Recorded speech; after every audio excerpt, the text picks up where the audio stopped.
Tosh.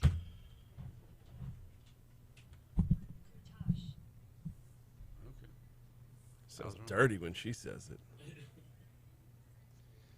Google's a naughty girl. Creepy moment this morning. 4:30 this morning. Pull into the parking lot, and as I'm walking towards the door, somebody else pulls into the parking lot, like slowly creeping up. So I just make my way inside, close the door, make sure it's closed, because if you don't close it all the way, blah, blah, blah. So I go to my desk, I boot up my computer. Effing computer had to be completely rebooted rather than just reopening it. Anyway, get up from my desk, walk down the hallway to where HR's office is at. Car's still sitting there. This is a good 10 minutes later. Car's still sitting there. Go back, make a pot of coffee, go about my business, print my stuff out. Another 15 minutes, or not even print everything out yet, but another 15 minutes are passed. Oh, emailed you those two sound bites. Yeah. Then I go back and check again. Car's gone. I just think there's never a time where there's anybody else in this parking lot other than me at 4:30 in the morning, unless Chuck's car's dead. Notice it's not here. It's at Buck's Tire. It wasn't here yesterday. Yeah, I got towed the night before. Mm-hmm. The night that all the burgers got delivered. That's the night that the lights went out in Georgia.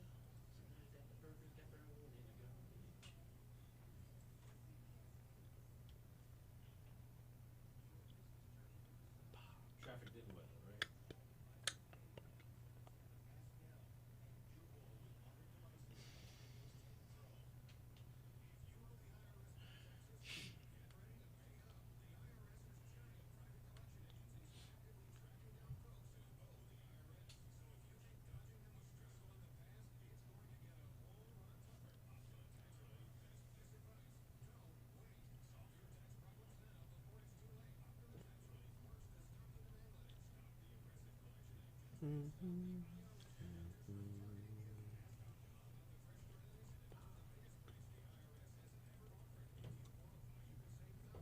Why does it keep going back to Scarlett Johansson? That was like 3 days ago.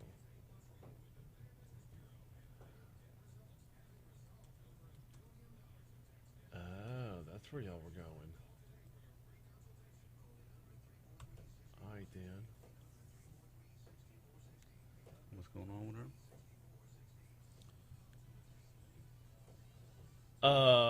There was a crap ton of fire trucks on Government Street as I was coming in this morning. And it says here, firefighters extinguish blaze at vacant home on East Washington Street. They're still putting out hotspots as of 5:15. Oh, they've yet to reveal the cause of the blaze. I guarantee it was arson. Somebody cooking some meth went bad.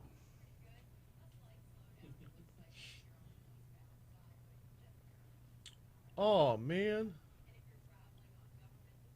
Sonny Cheap had died from COVID.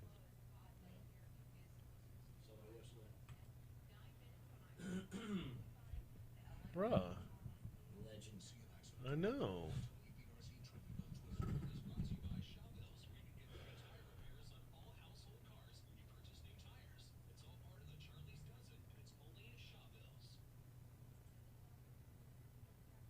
He's like 100.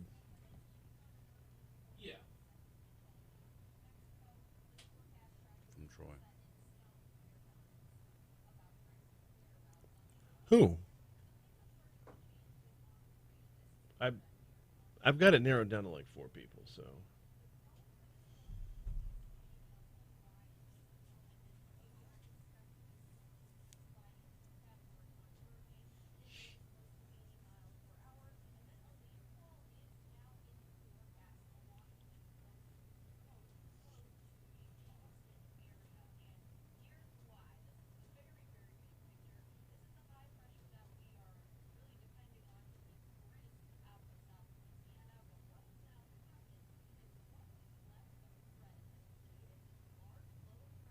Yeah, Fred just keeps on raining, man. Yeah.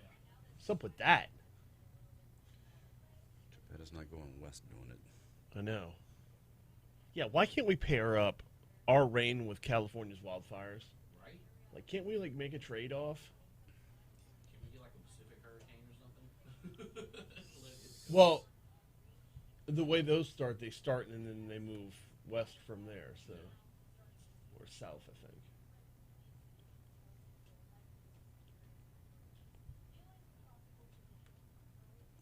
Then all the fraternities at LSU are kind of on high alert because JoJo Dookie Water found some COVID in their poo. It's the sorority row, not fraternities. Oh, The sorority row. because them girls is nasty. I was watching the news last night, and they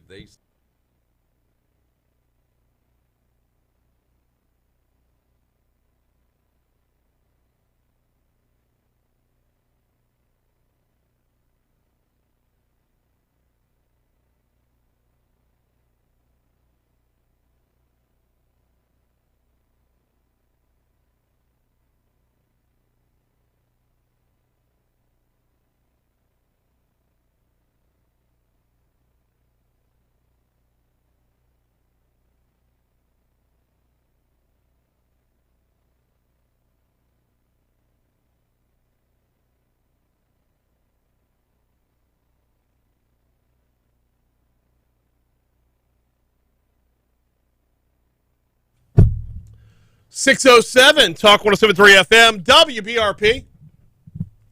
Mornings with Brian Haldane off and running. Brian here with you. Chuck P in for Taylor this morning. Here I am. Good morning. I mean, did you bother leaving? I mean, I felt like I should have just stayed on the couch or just slept in my office. But no, I went home. Okay. I got a few hours of sleep. Well, let's hope you're able to make the most of them because we got a busy show this morning. I'm here for you. A lot of ground to cover. I appreciate that. A lot of ground to cover this morning. Haggai Davis is going to be in for a cup of tech gumbo about half an hour from right now in our 7 o'clock hour. The Pelican Institute's taking on an interesting mission. They want to fight poverty through policy. One would have thought that might have been like the way policy was written to begin with, but the Pelican Institute's taking a particularly close look at it. They've started a whole new policy center about it. Daniel Erspamer is going to join us at 7:15 to talk about it. 7:35, got to talk about one of the bigger headlines of the week. Mary Bird Perkins Cancer Center, cutting ties with Our Lady of the Lake, jumping in on board with One Oncology out of Nashville. What does this mean? What are the repercussions? What will we see from Mary Bird Perkins in the future? Todd Stevens, CEO of Mary Bird Perkins Cancer Center, going to join me at 7:35 to talk about it. In the 8 o'clock hour, we're 1 week away, a week and a day away from week 0, which I guess would make this week -1. Week 0 in the college football season. Time for us to get a little update on how NIL is stacking up. What can we expect to see? Let's run down the checklist. Who's going to be where? Who's zooming who?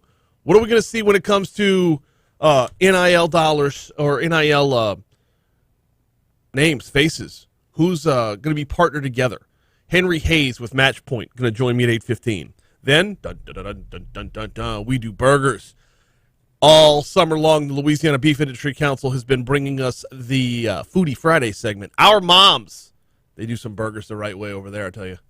They're going to be, dude, it's the start of a run, too. I picked the right day to be here. You could have picked, look, this Friday, today is Our Moms.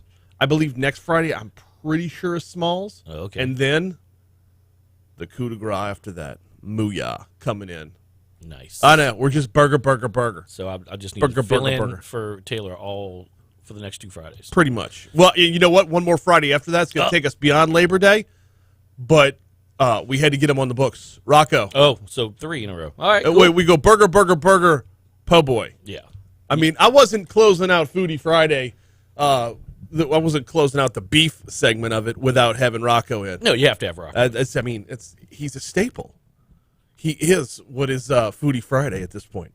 So, anyway, Foodie Friday, Our Moms will have some burgers before we're all said and done this morning. Where are we starting at this? Oh, I gotta move quickly. Where are we starting at this morning? We're starting off with good COVID news. Who would have seen this coming? For the first time in forever, said Elsa, hospitalizations dropped.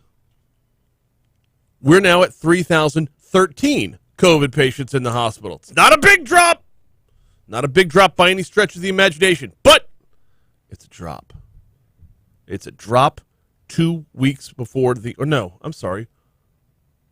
just about 2 weeks before the end of the current mask mandate. It's just after 2 weeks into the mask mandate. All these things happen in 2-week patterns. We've seen this repeatedly for the last 18 months now. Every time something new is implemented, you don't see any effects at all for 2 weeks. Well, we're 2 weeks and 2 days. Boom. Started to drop a little bit. Percent positivity dropped a little bit as well. The percent positivity was at 11.26% yesterday. The overall number of cases, new ones yesterday, 5,550, still a big number. 58 deaths, still an unacceptable number. But yesterday was the first, the Russians cut from Rocky IV since the beginning of the fourth surge. I'm not bragging on 3,013 people in the hospital. It's not acceptable. Governor John Bel Edwards is going to have a press conference at 1:30 this afternoon, but this will be the first time he will be able to say something has moved in a positive direction. Hopefully by this time next week he'll be able to say something's trending in a positive direction. But it's the first movement we've seen that isn't up. It's the first time in almost a month that the number hasn't gone up, and gone up by a big number. We'll have a lot more on COVID coming up. Actually, 2 segments from right now. We got a break right here. When we come back, a little Thursday night football action. It wasn't a great game, but we'll dive into it, and we'll set the table for what's to come tonight. Plus, the Saints have revamped their ticket refunding policy. We're talking about both of those things next on Talk 107.3. Which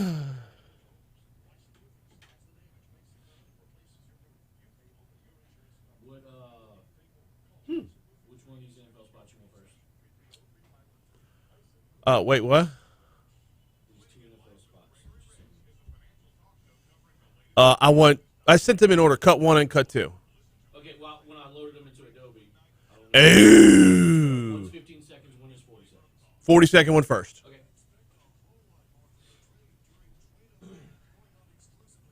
Okay. So now, who's that?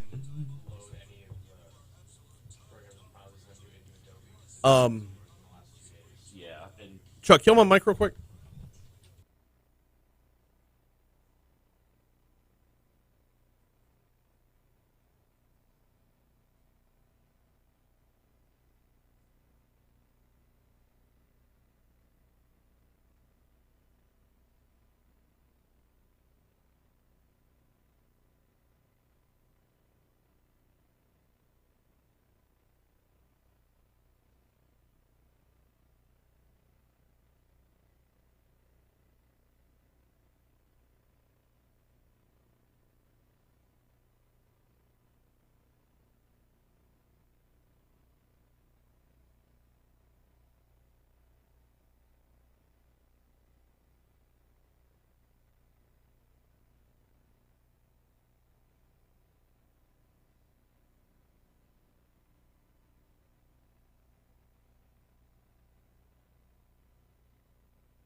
But yeah, you'll go into the shared folder and create your own folder, so that way you can keep track of all that stuff in there. And then I keep my Spotify open. Feel free to use it for my music.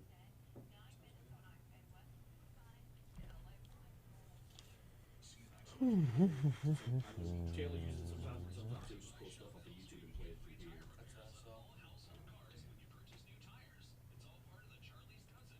Alright, B, coming back in a second. Okay.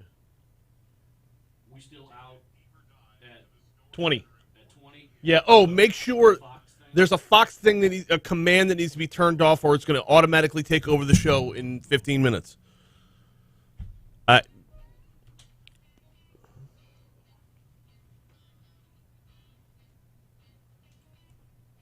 guess it's this one right here.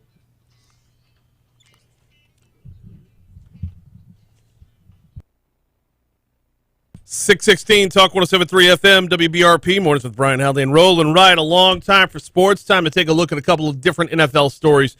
Last night's game wasn't fun. We'll get to that in a minute. First, though, amid public and political scrutiny, the New Orleans Saints have adopted a new refund policy allowing fans to relinquish their season tickets and get their money back. The Saints plan to fill the 73,000-seat Superdome, Caesars Superdome, for home games this season, but have said that in accordance with various local and state protocols, only fans who wear masks and show proof of vaccination or a negative COVID-19 test 72 hours before a game may attend. Obviously, this is going to cause some problems. A lot of people are going to have a problem with doing that, so they're going to want ticket refunds. Well, the Saints previously stated fans who had chosen to maintain their ticket accounts for the season would not be eligible for refunds, as they had been in 2020 when government restrictions prevented large crowds in the Dome. They've since backtracked on that. The way it's going to roll out now is you can get your money back, but bear in mind there's a waiting list. So you're not guaranteed your seat after this. If you want your money back, you're going to the back of the line, which I kind of think that's fair. That's fair across the board. There's a number of people waiting to get in. You have an opportunity to get in if you so choose to play by their house, their rules. If you don't want to play by their rules, then you don't go play.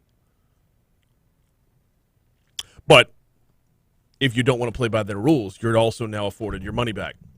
All right, Thursday night football last night. New England 35, Philly 0. Oh, no. Oh, this is not going to be pretty.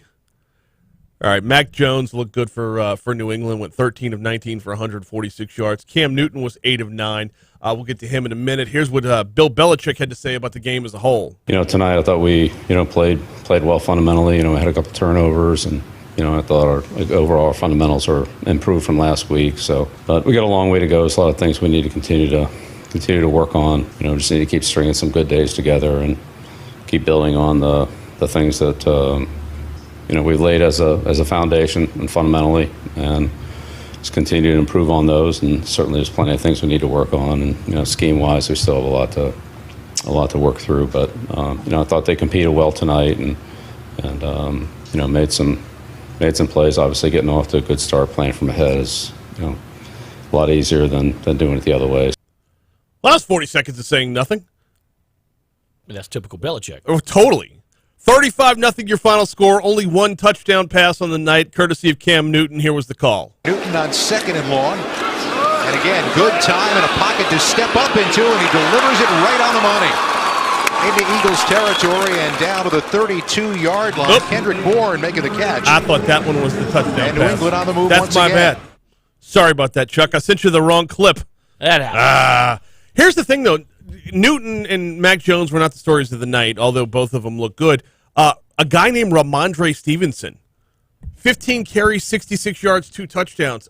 As I go into my fantasy draft, I'm going to keep an eye on that guy.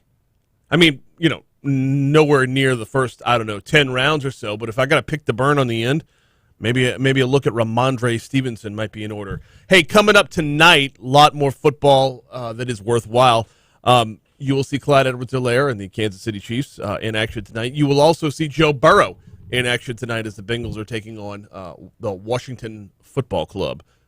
Here comes the Fox Business Report on Talk 107.3.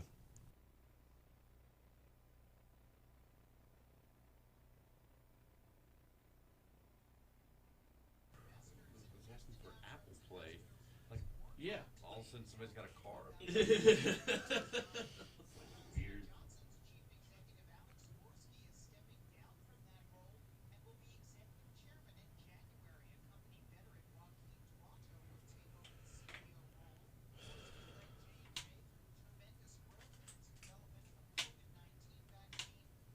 Well, closing out the week strong, not the weekend. One thing you'll realize, like the 6 o'clock hour is like the busiest hour when it comes to commercials, segments, audio, stuff like that. It's just hours 2 and 3 are easier to manage because they're like interview segments, maybe some audio sometimes, but the 6 o'clock hour is like the busiest part of the show. Yeah, it is. That's when the regulars are here. So we're here for distraction purposes. Yeah. Watch out for Haggai because he's struggling. Oh, we added another regular segment, by the way. Mondays at 6:35. Condon's Countdown. I saw that. I saw him come in. Oh, by the way, It went well. It went exactly how I thought it was going to go. he was hysterical. Yeah. He always is. I need to get sort of blanket. Sure. Sure. Not right, but it's some of the contact. Yeah. What's the guy's name? I get it for you. Because, I mean, we had Graves, because I love to have somebody else talking about. Oh, Troy Carter wants to spend money on everything. There's nothing. There's no dollar that isn't like, oh, this is like critical to human lives. I'm like, you're talking about 2-ply toilet paper versus 1. Like, we're not. But just to get his take on like,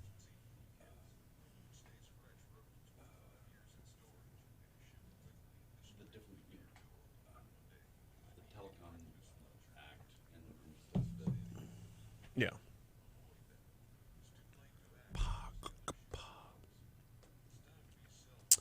Morning, Eric. Morning, Tiffany. Morning, Renee.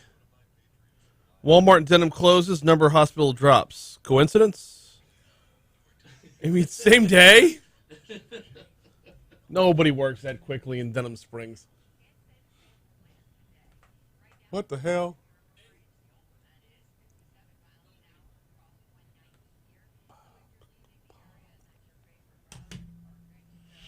All right.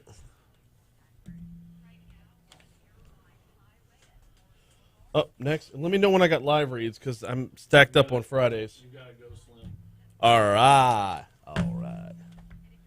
Actually looking forward to my weigh-in today. It's quite the haul. I had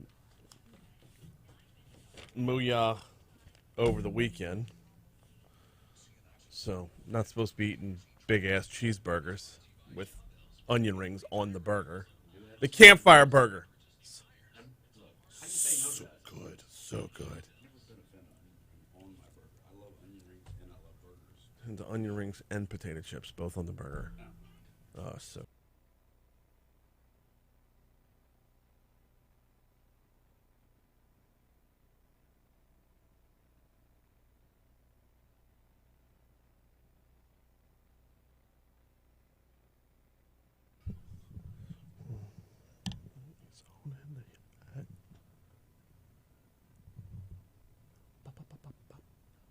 .624 Talk 107.3 FM WBRP. Cup of Tech Gumbo coming your way in just a little bit. Got a lot of fun stuff to talk about in the Cup of Tech Gumbo, not the least of which there's an anonymous social media site that's on its way back. And I could see nothing but problems. MySpace is coming back. MySpace isn't anonymous. I You mean, know depending. Tom knows you. Well, we don't know what Tom's Same up to one these white days. picture with the white T-shirt looking over his right shoulder. Hey, everybody. So Friendster. Made a website. Friendster's coming back? No, it's something called Yik Yak. Yik Yak? Yik What the hell Yak. is that? Yeah, I don't know. All right, I need explanations. Yeah, it's like a knockoff TikTok, I guess. Yeah. TikTok, Yik Yak, Yeah. Snapchat, Flatback. I don't know. That's like half a rap song you Yeah, just right? did right Look. there, man. That was impressive. Yeah, I need you to DJ. You That can was, mix some stuff in there. Yes, yesterday was Fat Joe's birthday. Let's get it together. All right. Hey, more. We're going to talk about the COVID news in just a second. I do have to take 60 seconds to tell you about the folks over at Go Slim Nutrition. GEAUX SlimBR.com. GEAUX SlimBR.com is the website. Heading over there at 10 o'clock this morning for my weigh-in. If you want to swing on by, say hello, try out some of the food. Like, meet Vicky, meet her team, find out what sets Go Slim apart. You can get diet food anywhere, although I will say the bars and shakes and meals, for that matter, that they have at Go Slim, I've been enjoying them thoroughly. In fact, last night I had the vegetable lasagna.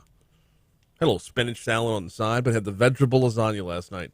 The chicken enchilada verde, also very, very good. Beef stroganoff, not bad, not bad. But it's not about the meals. It's about the accountability. It's about what I'll be doing at 10 o'clock this morning when I make my way over to Blue Bonnet at Perkins, right next door to Rouse's.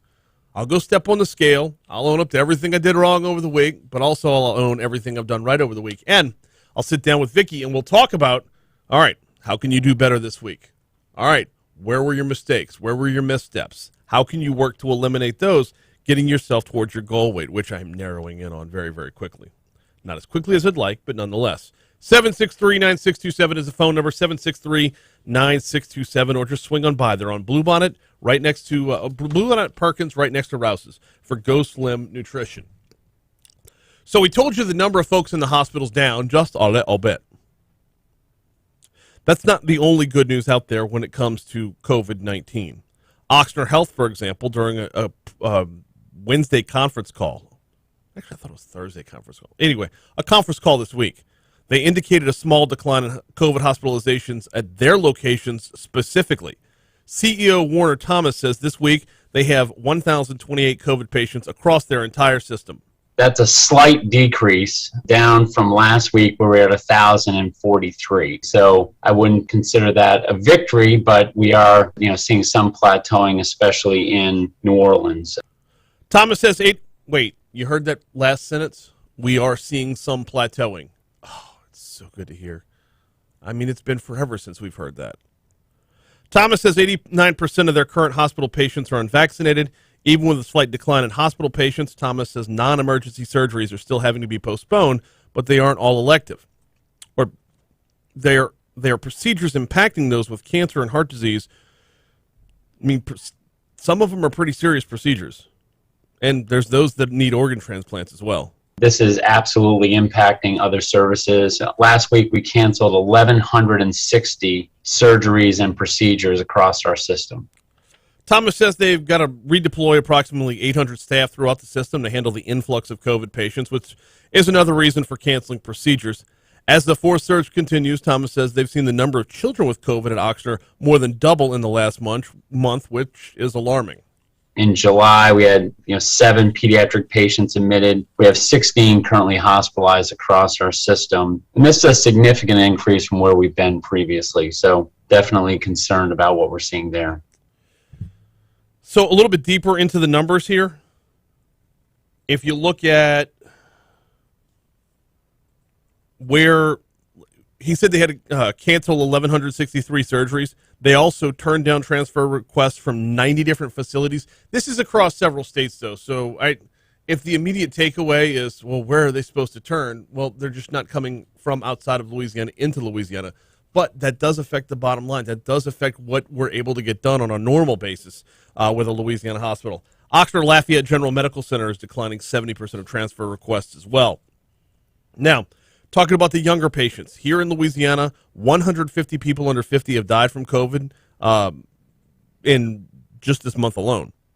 167 under 50 died from January 1st through June 30th. So that kind of puts in perspective that the Delta variant is definitely affecting people younger than the previous variants, younger than the original COVID as well. However, it is worth noting, we had Dr. Bo Clark on the show to start off the week, East Baton Rouge's coroner.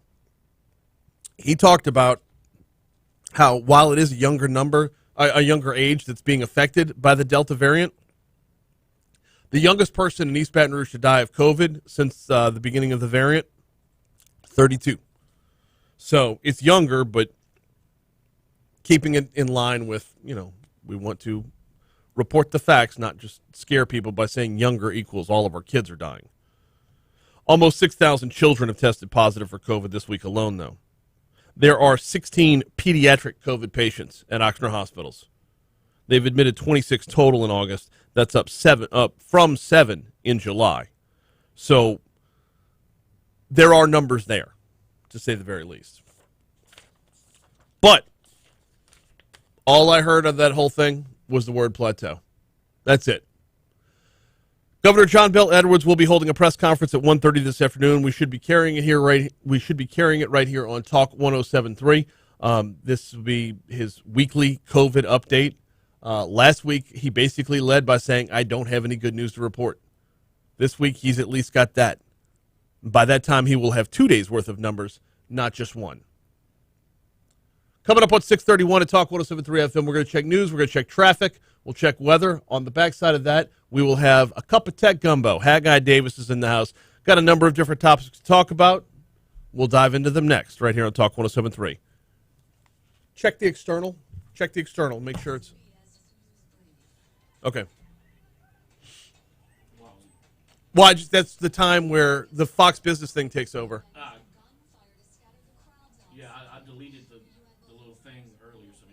You deleted it? Like the little marker that said Fox News. There's a marker in the log? In the stack? Yeah. It says Fox News, and I just deleted it. That's great to know. I didn't know that was there. Yeah, I saw it when you said it. I looked and I saw it. I'm like, maybe this is it. So I just, Yeah, it should be done manually. It should be done through the board. There shouldn't be a command in the log that turns that on. dude, I'm telling you, did it just start doing that? No, Has it been doing that? but it's not in every day either. Taylor remembers to shut it off most days.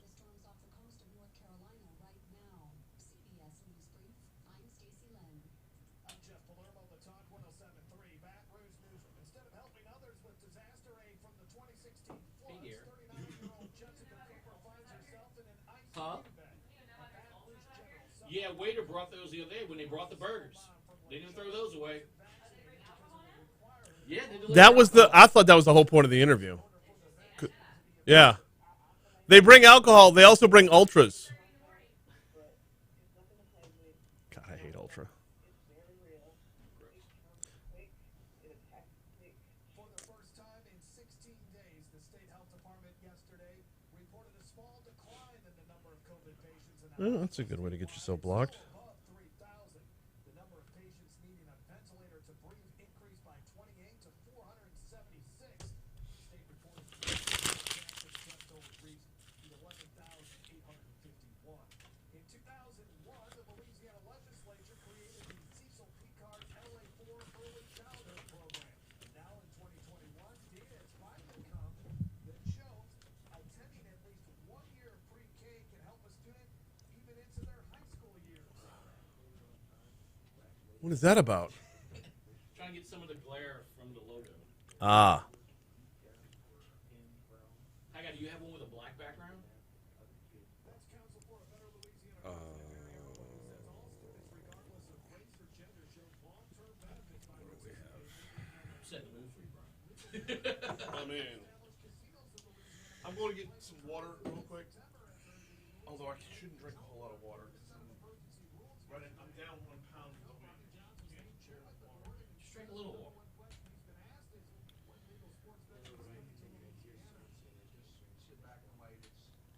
He's got to wait so he doesn't want to get blown up with water and go wait and be like. Now, your WBRZ traffic update from Ashley Rouge.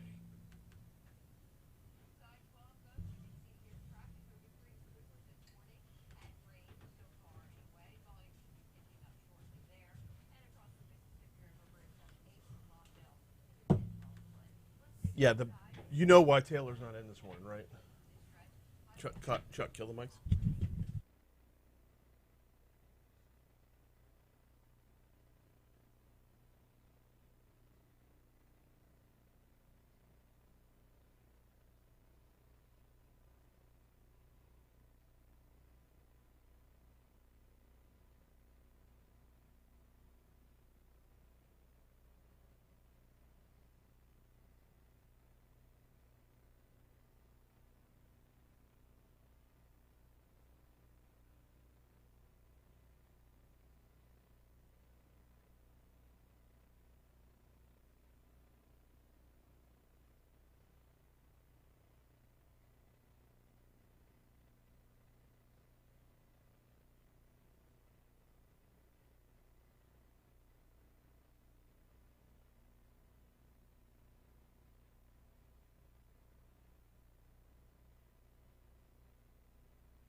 Taylor does this all the time. Like, he's just looking at his phone. Right. Well, look, Cade forwarded it to me though. It does. It's probably Jay Parker took the screenshot.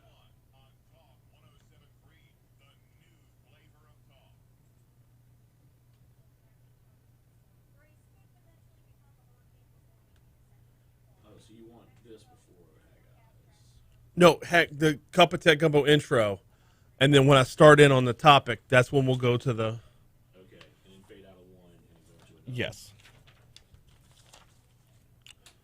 And like lower, like underneath us, but like to where you could still hear it. Yeah. Just let me know when you want that played. Good morning, Christy.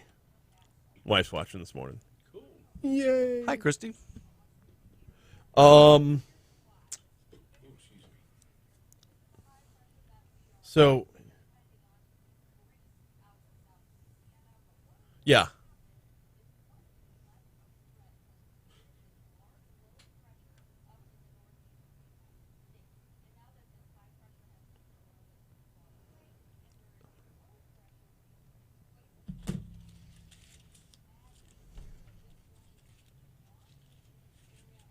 You have a Baton Rouge physical therapy live read. Cool. We'll do. I'll do it probably on the back end of your money now.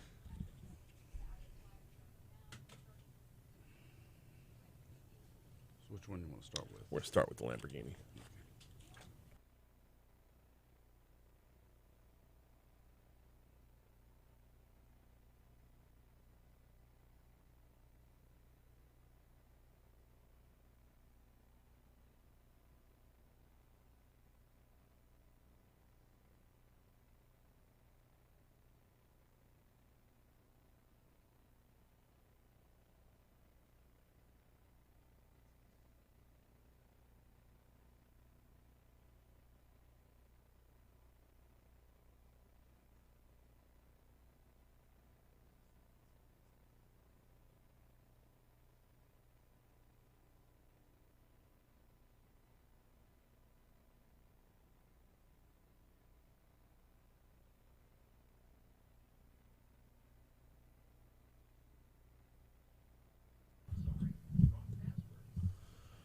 .639 Talk 107.3 FM, WBRP. Time for Cup of Tech Gumbo. Time to welcome in Haggai Davis, the host of Tech Gumbo. What's happening, dude? Man, I'm fired up. You should be fired up. We got a lot to talk about today. We do. And it's all over the board.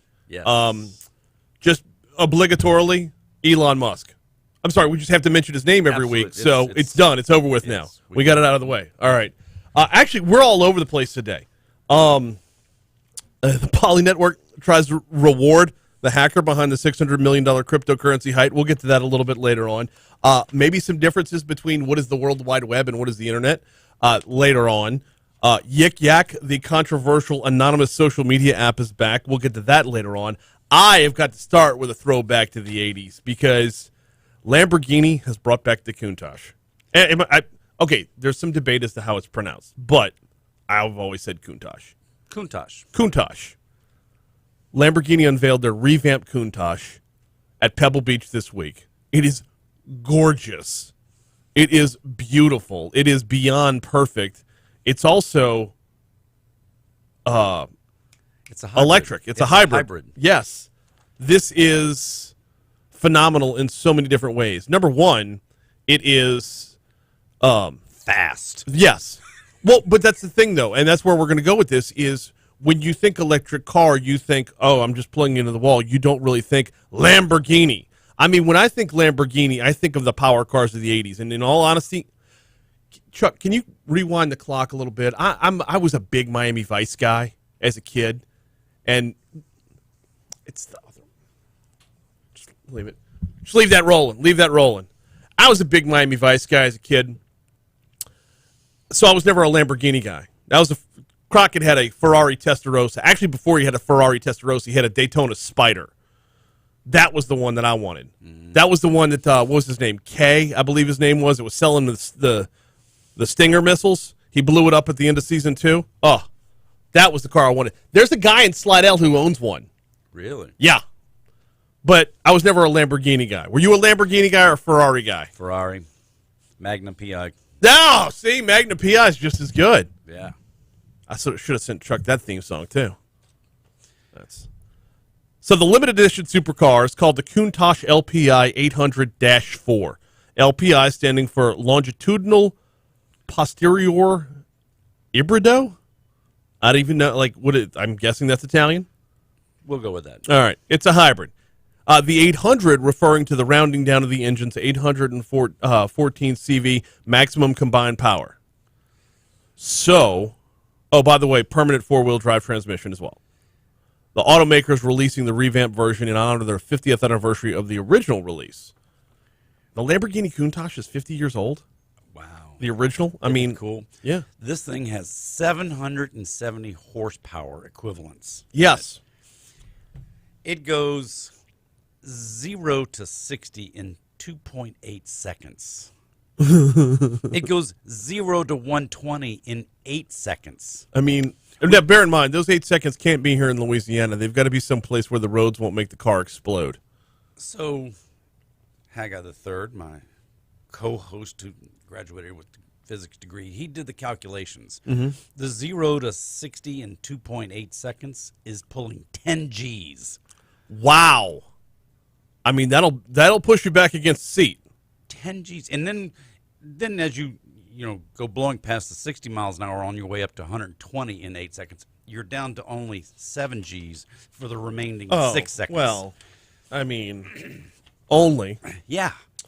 So the thing is gorgeous. It is beautiful. It is probably better looking than the original one or the one from the 80s that's kind of a throwback to.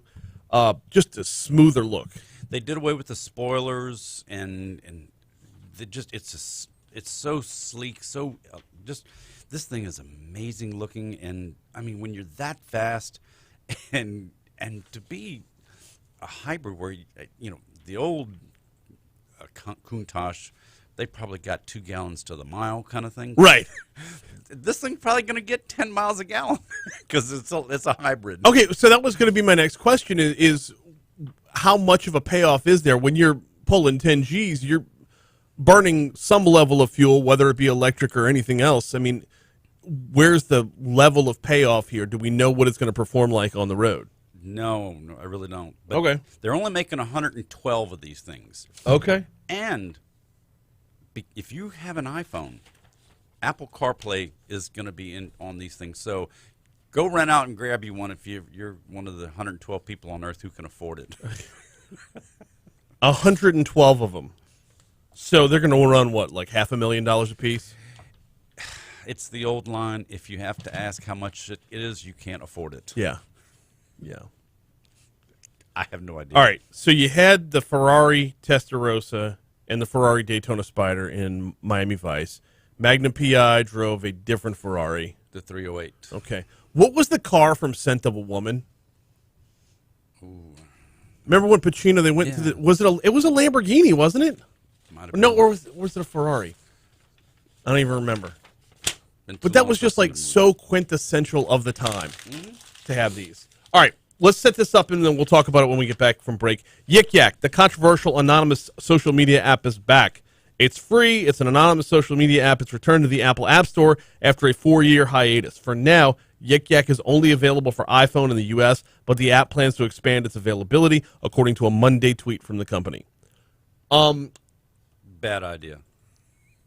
Oh, we're going to dive down that in just a minute, but what do we know about Yik Yak? I don't even know this thing. So Yik Yak was around for only about 4 years until they pulled it down. It only works, people within 5 miles of where you are can see what's going on. Mm-hmm. And it's completely anonymous, and so there was a tremendous amount of hate speech and violence and threats and things like that because you were completely anonymous and only within a 5-mile radius of where you were with your phone. So they had to pull it down. Okay. Got a couple of different routes we could take with this topic. We'll pick those up on the back end, though. We got to take a break. We're going to check your money now. We're going to check traffic, and then we will continue with a cup of tech gumbo next on Talk 107.3. So not the Miami Vice thing? No, the email said run Crockett's theme first and then fade out and fade in. Okay, my bad. It's all right.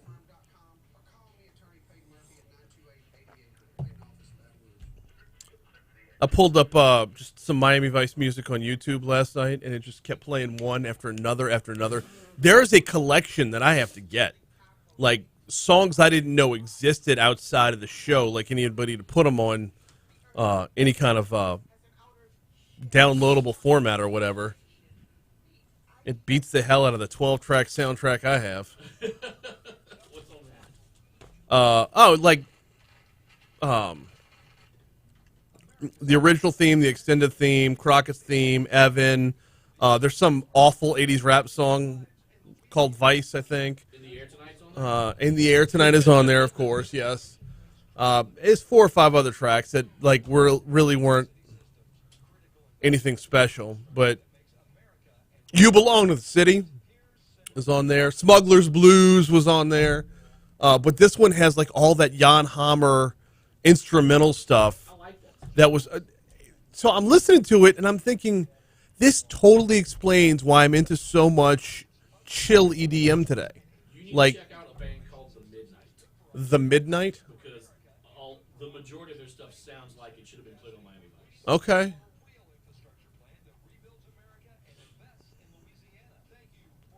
But like I like really like Kygo, right? And when I listen to it, I'm like, when I listen to Jan Hammer, I'm like, Kygo is Jan Hammer with like a rum punch in his hand. Yeah.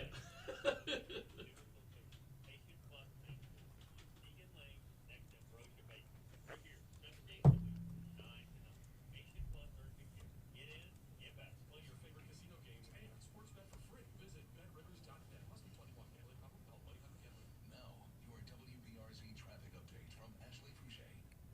There's going to be a little bit under a minute if you want to try to squeeze that live. BRPT, good. Got it.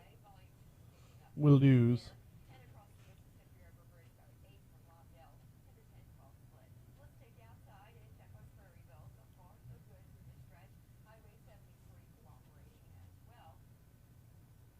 See an accident? Report it at WBRZ traffic on Twitter.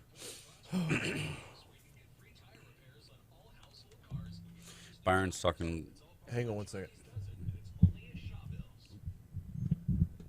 Got your money now coming your way in just a minute. Enough time for me to tell you about the folks over at Baton Rouge Physical Therapy. BRPT Lake is the website. BRPTLake.com is the website. 917-9185 is the phone number. If you're thinking, well, I haven't had a major injury, I don't need physical therapy, think again.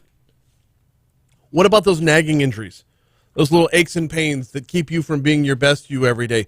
The lifting with your back instead of your legs gives you lower back pain. The being hunched over a computer all day long gives you upper back or neck pain. The slight tweak in the knee, whatever the case might be, if you've got something that's keeping you from being your best you, physical therapy can help. And the only way to find out is by giving them a call at 917-9185 or visit brptlake.com. Get back to being your best you. Think physical therapy. You were saying? Byron's making a comment about Elon Musk and Tesla having issues with their autopilot, and he was asking about the trucks, big trucking. And trucking, the trucking industry is going to have their self-driving vehicles, their autonomous vehicles, if you will, Tesla keeps screwing things up because Elon Musk is so... He promises things. Yeah, we're going to have this by this date, and he's only off by 18 months. And right, but that's a matter of goal setting, not really. Well, when you're a publicly traded company, and you make statements, we're going to have fully self-driving cars by the year 2020. Yeah, he said that in 2018, and while they have full self-driving mode, it's still not full self-driving. I mean, right. It keeps you in your lane kind of thing, and it'll keep you driving down a straight, but it can't exit off the interstate and take you home. And that's part of Elon's problem, is that that's hard to do. This is so weird. I have no TV. This sucks.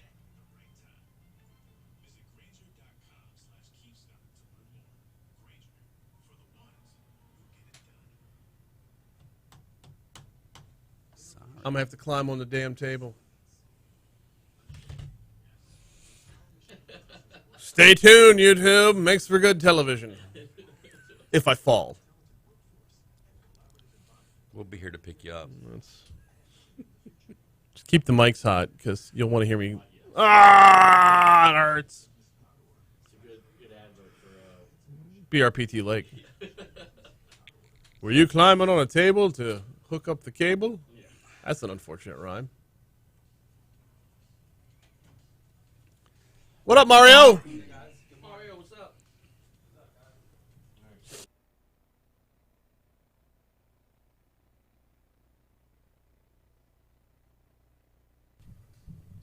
652 Talk 107.3 FM WBRP. Cup of Tech Gumbo rolling right along. We got the CBS World News Roundup coming your way in just a few minutes. Let's dive back into this anonymous social media app. So from 2013 to 2017, Yik Yak allowed users to create and view discussion threads or yaks within a 5-mile radius while remaining anonymous. That's the part that amazes me. Within a 5-mile radius?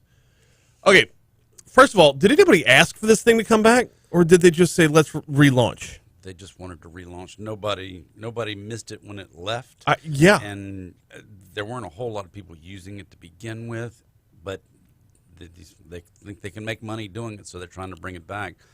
And so you would have Yik Yaks like the LSU community or a certain high school group. And that was one of the big problems, is that kids in high school would have Yik Yak, and they would start saying things about the faculty while on campus, and because it was completely anonymous, nobody knew who was actually saying all of these things, sitting in class talking about the teacher with other people on their phones in classrooms. And it's just really a dumb idea.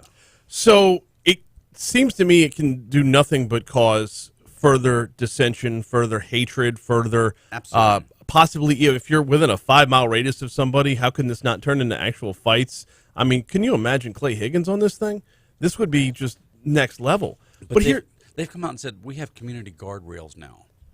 Community guardrails, mental health resources. If you've got to put a mental health resource on your social media, there's probably something wrong with your business model. They're talking about launching this thing here pretty soon, and it's going to die pretty soon afterwards.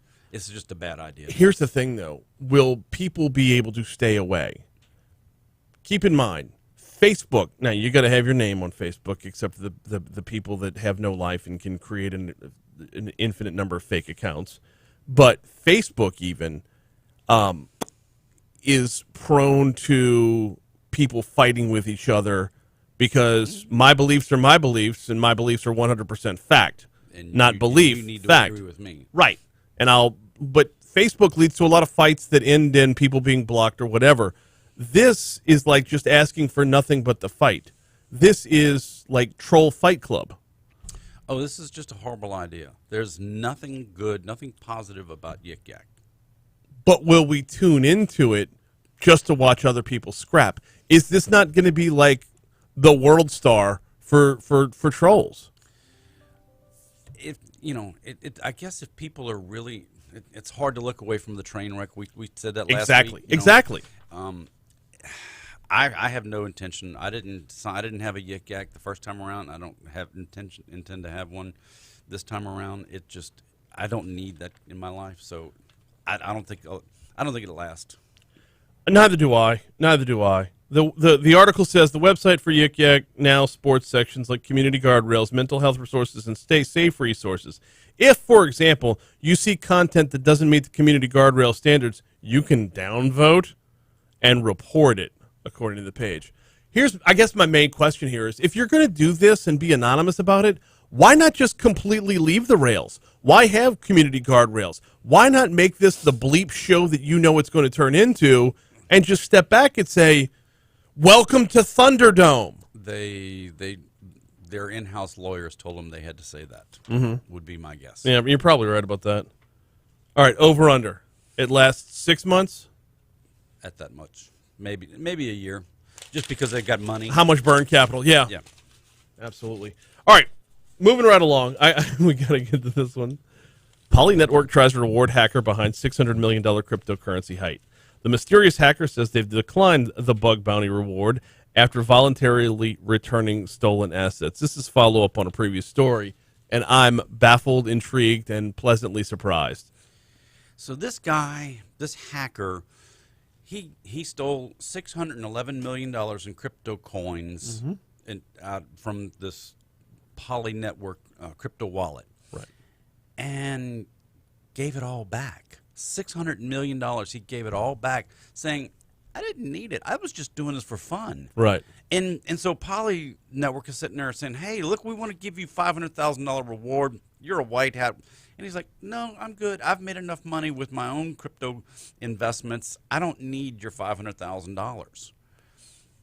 And so this guy is unbelievable. Number one, that he stole $600 million and gave it all back. Mm-hmm. And then when they're trying to give him money for giving the money back, he's like, no, look, I was just doing this for fun. I wanted to show how pathetic your security was. I'm still waiting for the other shoe to drop on this story.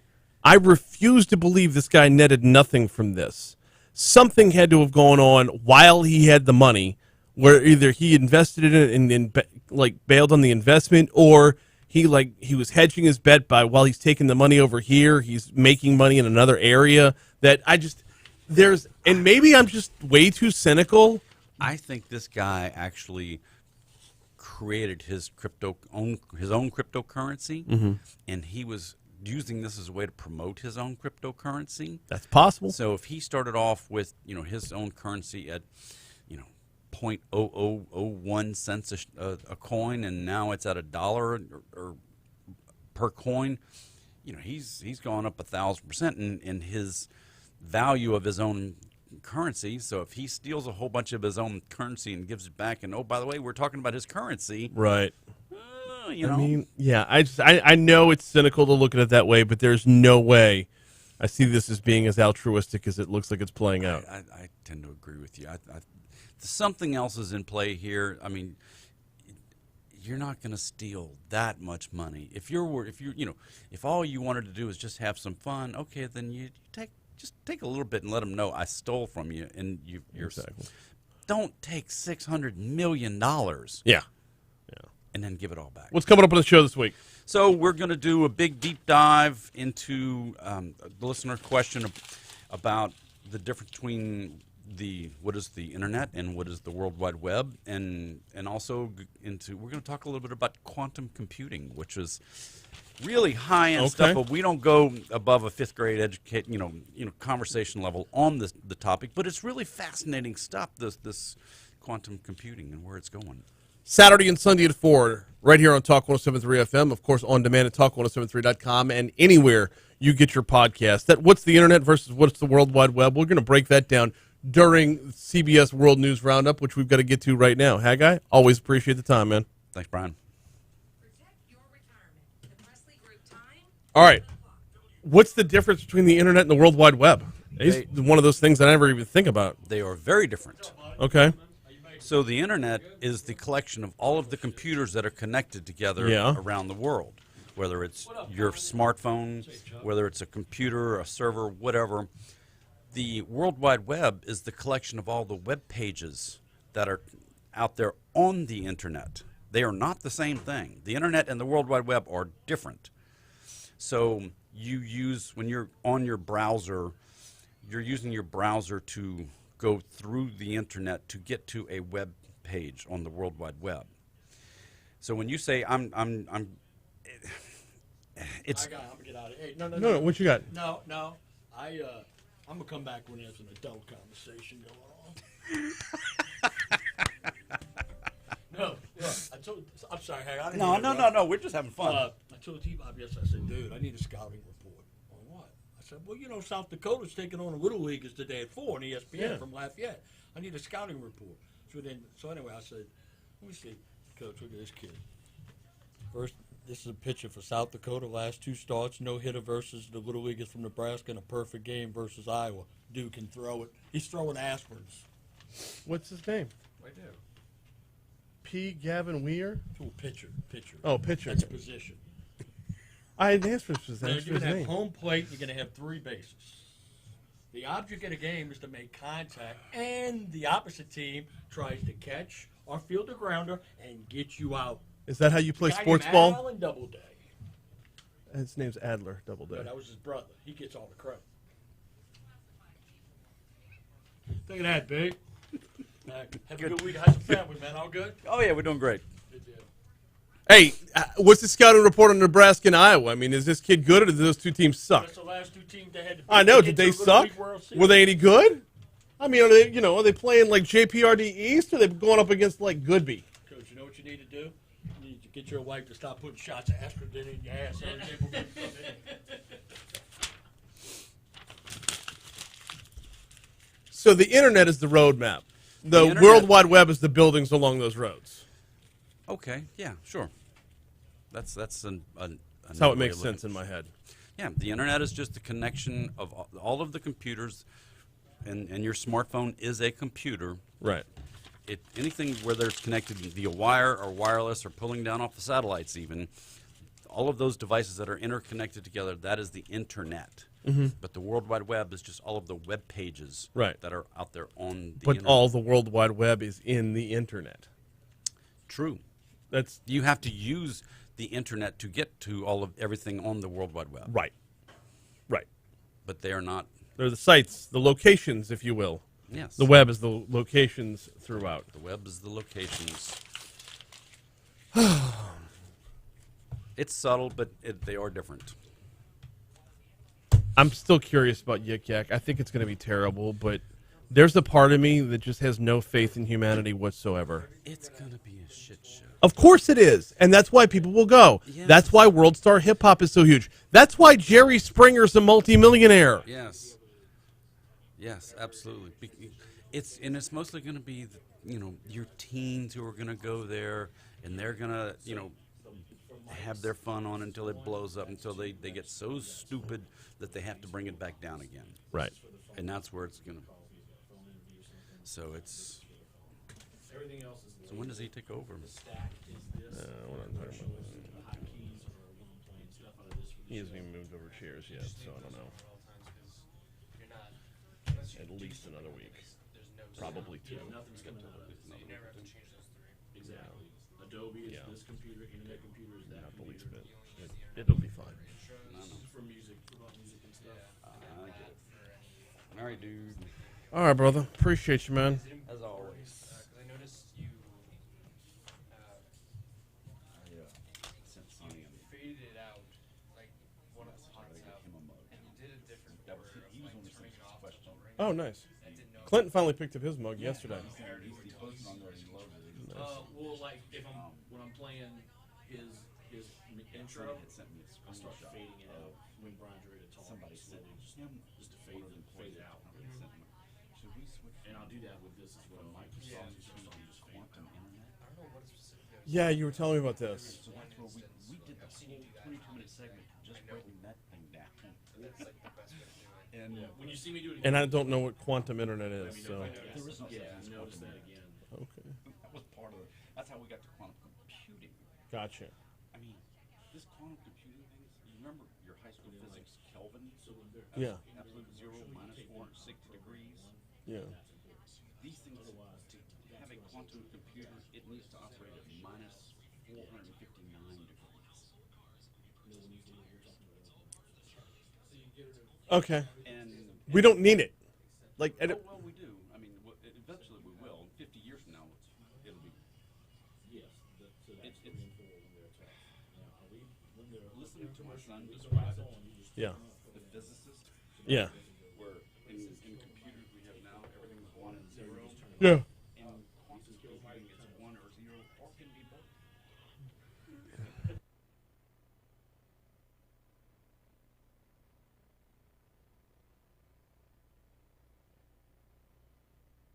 706 Talk 107.3 FM WBRP. Hour 2 of mornings with Brian Haldane coming your way right now. Thanks again to Haggai Davis for stopping in for a cup of Ted Gumbo. It's I'm not sold yet. Yik Yak might be a success. It might turn out to be a success just because if World Star Hip Hop's a success, if Jerry Springer's a multimillionaire, if half of daytime television is determining paternity and people watch that for some reason, then yeah, anonymous fights between two idiots sitting behind a keyboard, someone is going to want to watch that train wreck. And if you have eyeballs on it, if you have clicks, if you have downloads, you have sponsors. Probably sell it like a pay-per-view. Yeah. Well, maybe. Who knows? Maybe. But anyway, catch a cup of Tech Gumbo Saturday and Sunday at 4 right here on Talk 107.3 FM or wherever you get your podcasts. Coming up this hour, the Pelican Institute has launched a new policy center focused on reducing poverty. We're talking with Daniel Erspamer in our next segment. Also coming up this hour, Mary Bird Perkins Cancer Center has announced that they are teaming up with One Oncology, which means no longer Our Lady of the Lake. What is that going to mean long term? How is that going to look? What's it going to provide for Baton Rouge? Todd Stevens is the CEO of Mary Bird Perkins. He's going to join me at 7:35. Right now, though, we lead off the second hour with top stories and trending.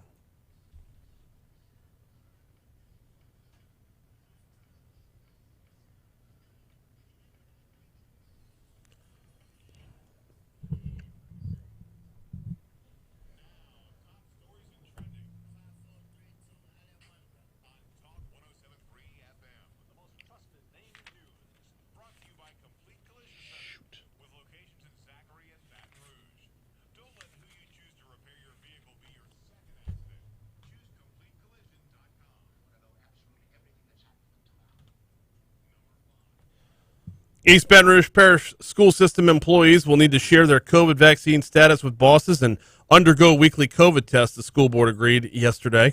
Newly hired Superintendent Cito Narcisse previously asked the board to require proof of a vaccination or have staff take COVID tests. The board approved slight alterations, telling staff to share their vaccine information and mandating all employees be tested for the coronavirus. In a meeting back on August 5th, Narcisse said proof of vaccines should be required for employees or they should have the COVID test weekly. He likened it to an educator's responsibility of keeping children safe. Traffic came to it was a very Baton Rouge-like halt Thursday afternoon, actually, in either direction after a bulldozer toppled off the interstate. The dozer appeared to have fallen off a hauler driving down I-10 East near Acadian. Damage in a picture that was shared with our news partners at WBRZ showed part of the railing of the interstate was ripped off as the equipment slid off and then landed on the grass under the I-10 elevated highway stretching through Baton Rouge. The dozer was covered in pieces of wood. The truck hauling the dozer stopped further up the interstate after losing its load. Kind of a, hey, does it feel lighter all of a sudden? Maybe we should go back and check on that. I mean, yeah, I'm trying to understand how this thing fell off.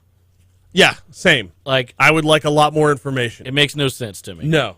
But, if you're the guy driving the truck, you're like, wow, I feel like we either picked up speed or I'm not pushing on the gas nearly as hard. Something's different. Something feels different. Also, I see the cars behind me through the rear view. Yeah.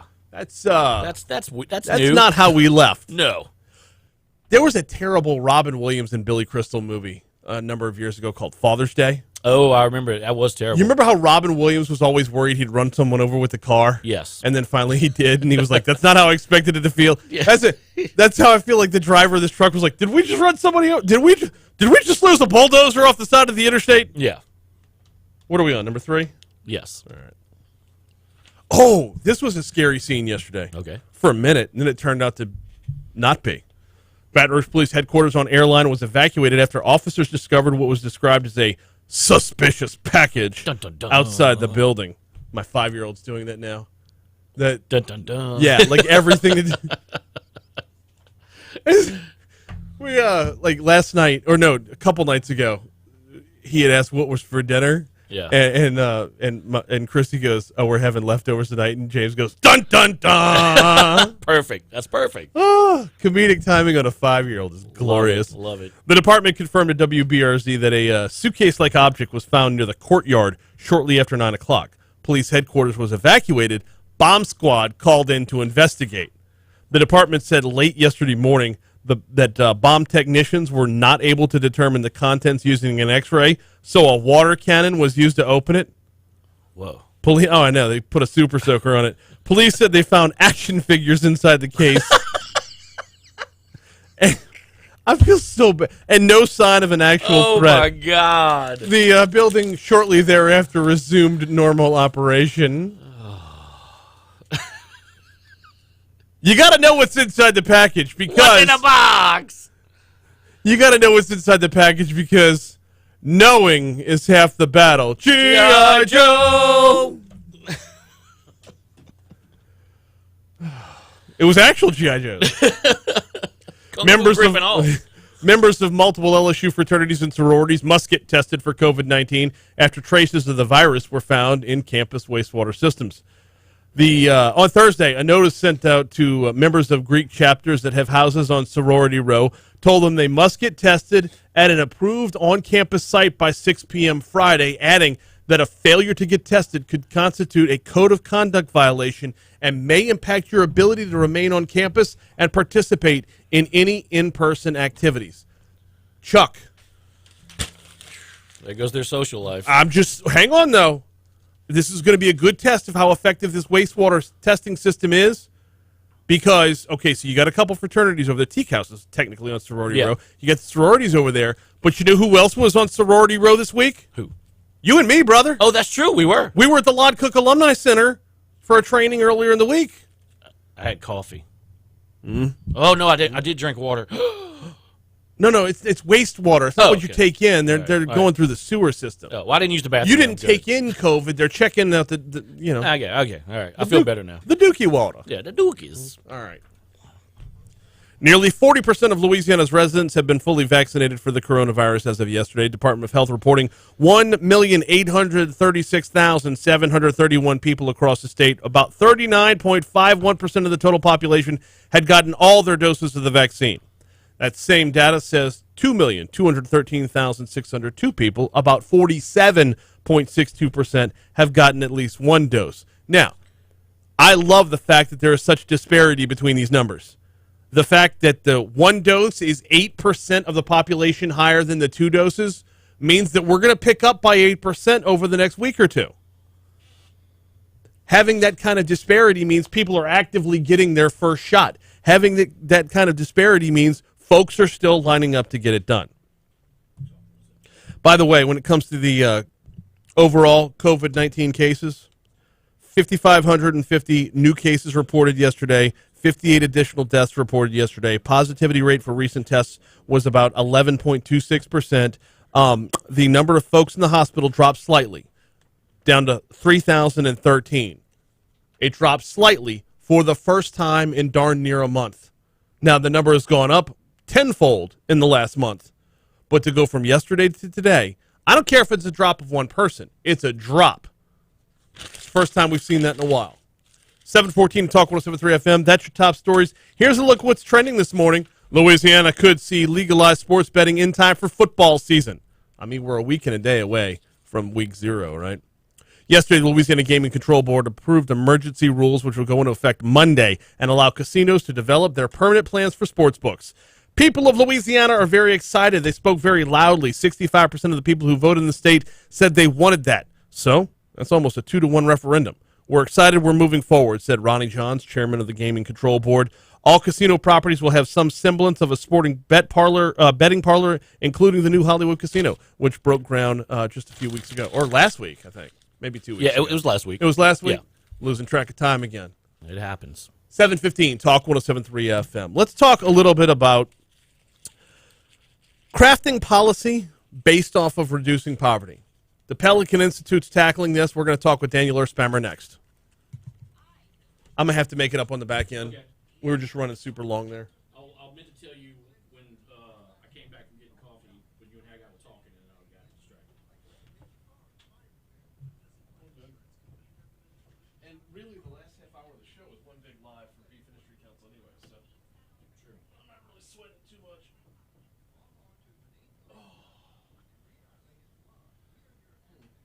That gum. I need to stop sitting down. Yeah. Stand up, feel it burn. You're looking all slim and trim. I know. That's what I'm saying. When I sit down, I look fat again. They must have been listening to Master P. Make him say, bitch, pass me the dozer. Oh, so good.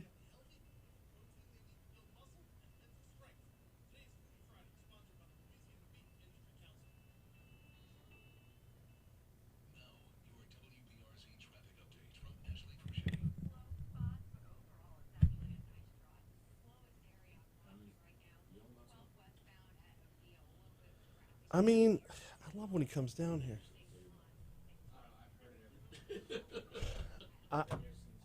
I never want to turn him away when he comes down here, but it's like, I do a show too, you know. Like, I prepare.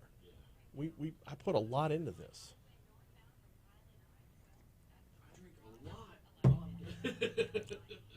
I drank way too much this week. I think I drank every night this week. And I'm still down for the weight. How about that? Yeah, I got one more belt loop on this one, then I'm going to have to move to another belt. It is. Not loop, one more notch. There's the same number of loops have been on the pants the whole time. The loops are on the pants. The belt has notches. But it's like flapping around over here now. Yeah. Do I? What do I?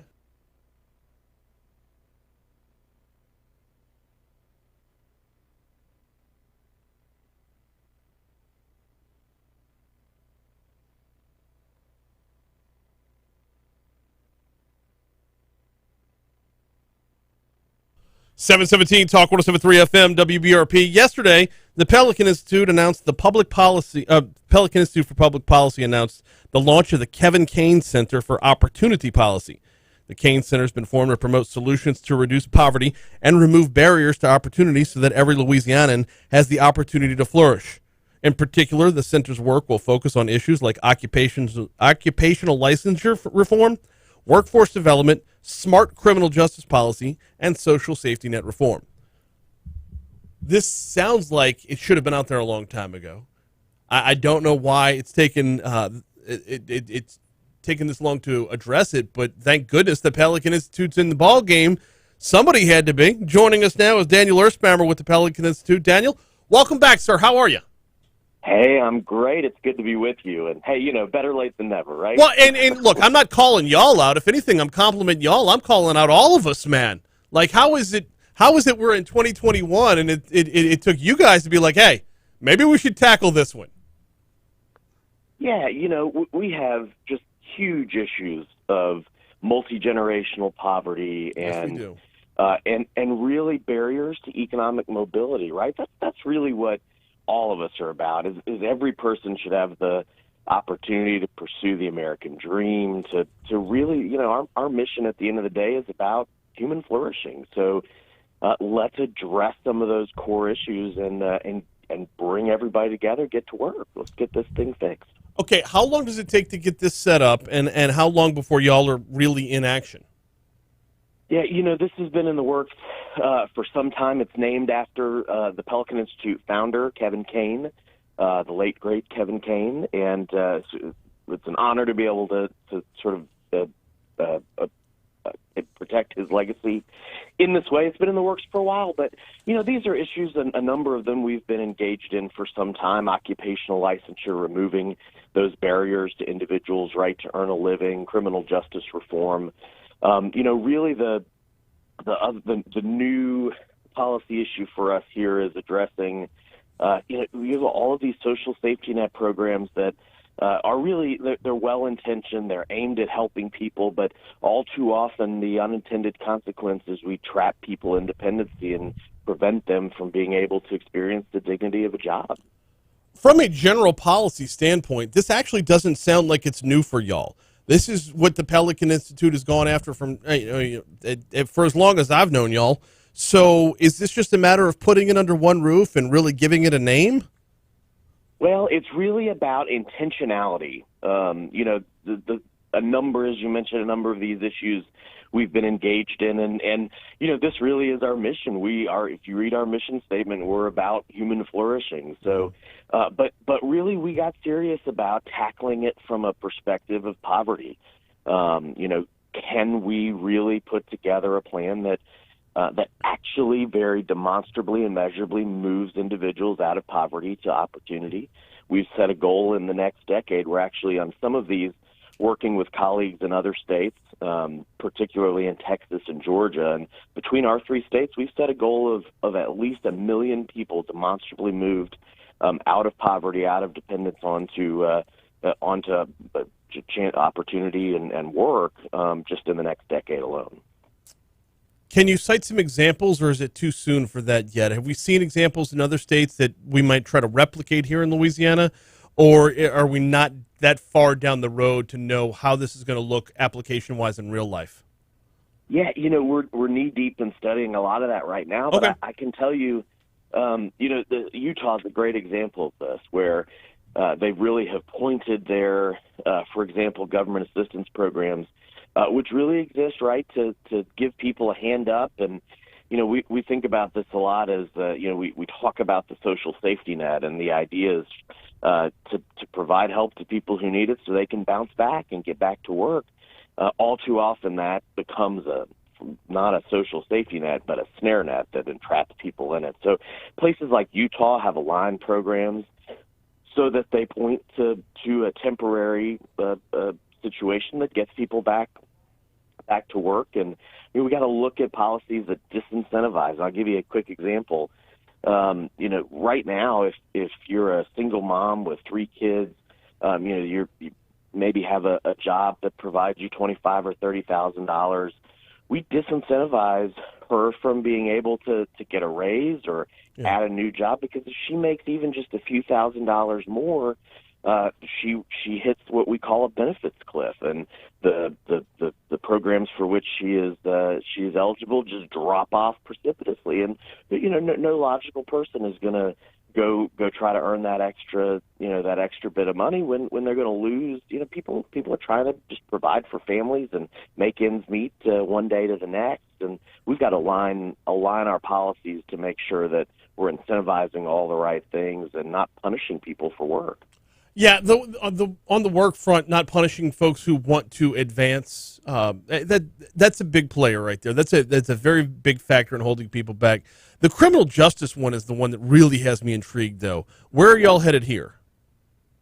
Yeah, so again, we throw up all of these barriers to work, and what we know, especially for people who've had involvement in the criminal justice system, the best way to prevent recidivism, the best way to move people out of a consistent track record of crime is a good job and a stable community in which to live. And if you've had some time in the justice system, you come out.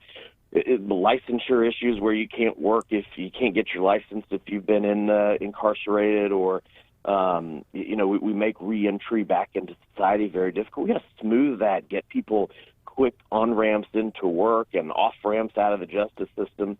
Meanwhile, we've got to have data-driven policy reforms that aren't just anecdotal based, but actually follow the evidence of what will actually increase public safety. And all too often, we've taken approaches that punish people without any real look to what will make us safer and what will increase safety and reduce recidivism. And that's the kind of stuff we're working on.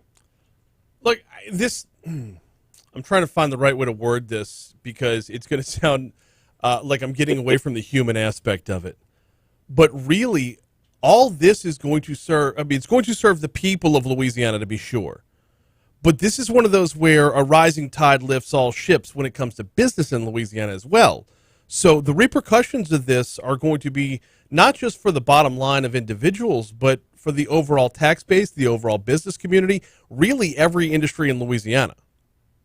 Oh, there's no question about it. Part of this effort also is to make sure we're matching our programs and training toward providing, building skills that the workforce needs, that companies need in this state. And all of this together, you're absolutely right. I mean, again, we started this by talking about human flourishing, and that's a big fluffy word, but it's exactly what you're saying. Is we're talking about impacting the lives of real people who need help and who could use a hand up, and then we're talking to the sky's the limit for opportunity for people, for new jobs, new enterprises, and really a better quality of life across the state.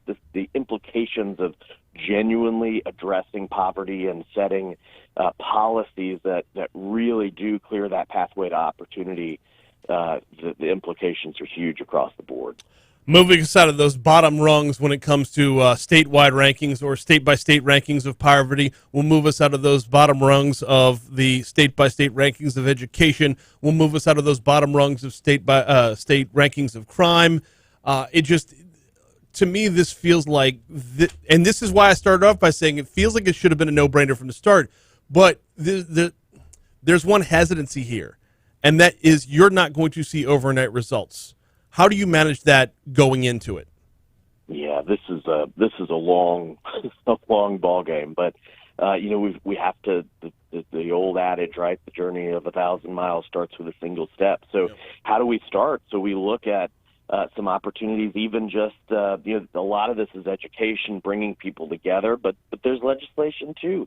We can tackle as soon as that legislature gavels back in the dozens upon dozens of just unnecessary and ridiculous licenses that we put up that block someone's right to earn a living, whether it's a florist or a hair braider or a interior designer. All of these that Louisiana puts a barrier to work that other states don't. Those are the kinds of first steps we're looking at. Policies that clear barriers to reentry for those who've been involved in the justice system. These are things that the legislature can do right now as soon as they're back in, and we're going to be asking them to consider those things. And those begin a snowball effect and build some momentum toward the big, heavier lift that just is going to take time and everyone coming together to put their shoulder to the wheel to fix these problems. I'm looking forward to following this one, Daniel. Yeah, y'all always intrigue me over at the Pelican Institute. We have you on regularly during the legislative session. I think this is going to ramp things up greatly in the off season as well. So thank you so much for the time this morning. I appreciate it. Hey, thanks, Brian. Thanks for letting me share this with your listeners. We're very excited about it. Yeah, as you should be. This is a solid step in the right direction. He is Daniel Erspamer, head of the Pelican Institute for Public Policy, talking about the new Kevin Kane Center for Opportunity Policy. And the thing is, though, like I know I mentioned it with Daniel, like, why has this not always been the thing? The word he used at the very beginning of that interview was intentionality.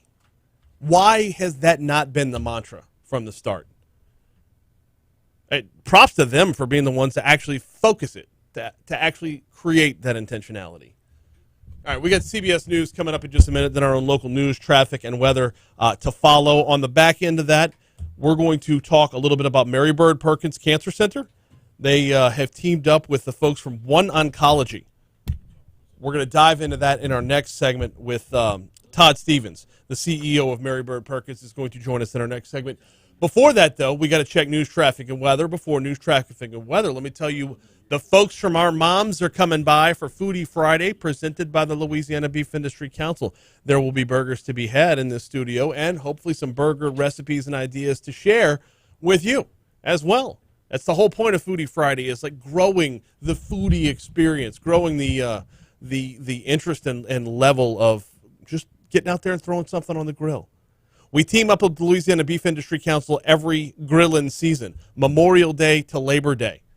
Yeah, I mean, that's the unofficial grilling season. I think we all know that here in South Louisiana, Memorial Day to Labor Day might be called the grilling season elsewhere. For us, it's preseason for tailgate season.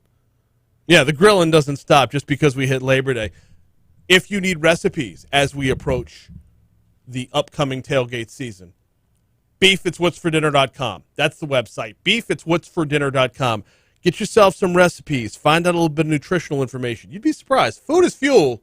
You'd be surprised what a strong fuel beef is for you at any stage in your life. Beefitswhatsfordinner.com. Love teaming up with the folks over at the Louisiana Beef Industry Council for Foodie Friday, which is 1 hour and 5 minutes from right now. Oh, can't wait. Let's get you to CBS News here, then we'll talk a little bit about Mary Bird Perkins on the back end right after this on Talk 107.3.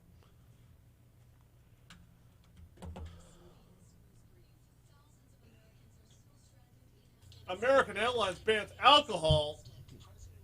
Ooh.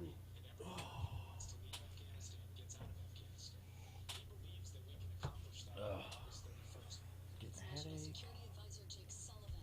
Dumbbell work yesterday.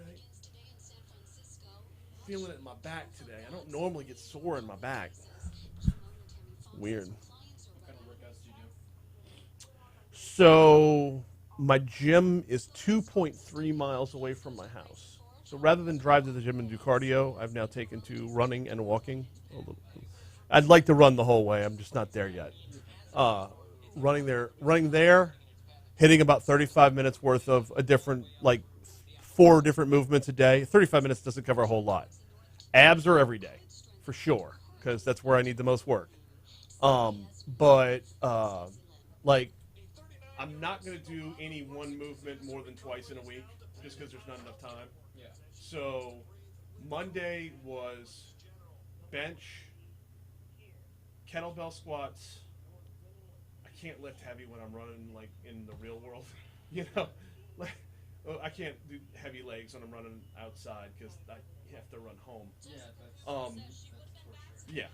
So, but besides, like, what am I, competing? You know? What are you trying to prove? This is self-improvement. Right.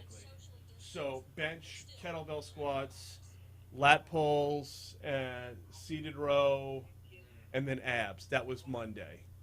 Tuesday, I actually didn't get to run to the gym. I ran and then went to the gym later on, which was when I did actual squats.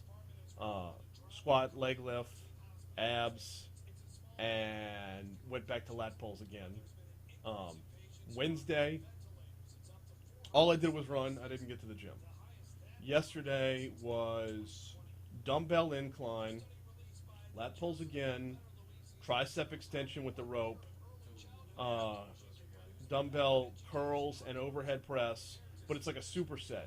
It goes lat pull, curl, overhead, tricep. Lat pull, curl, overhead, tricep. That must have been fun. 4 sets. Well, I got to maximize the time I'm in there. And then, of course, so for abs, there's this crunch machine, and I'll put 30 pounds on it, and I'll knock out 2 sets of 50 reps.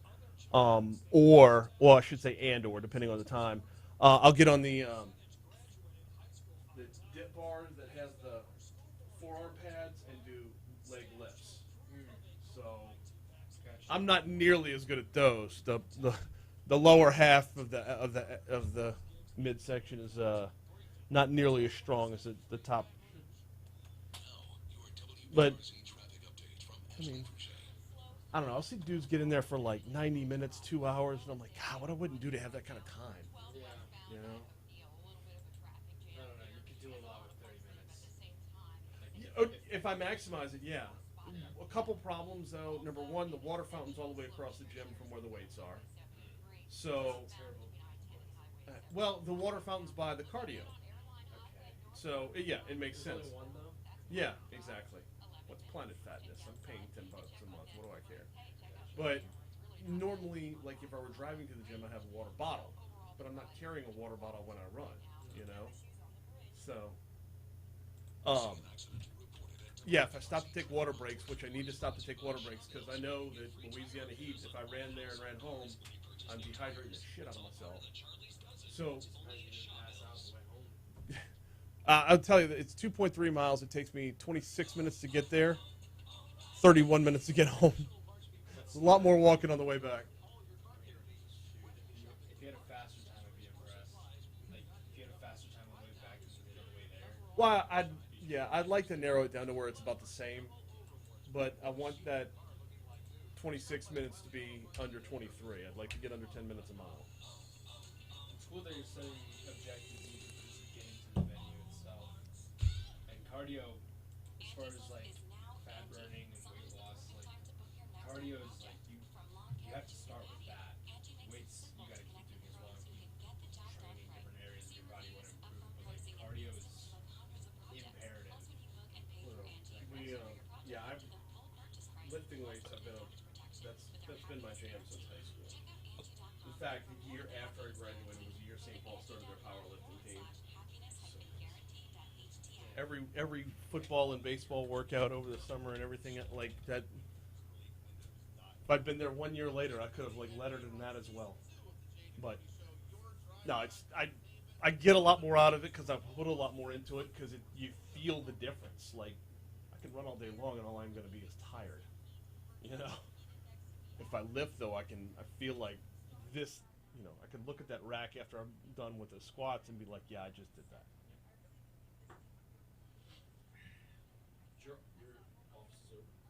Yeah, why? Do you know where we're at? Yeah.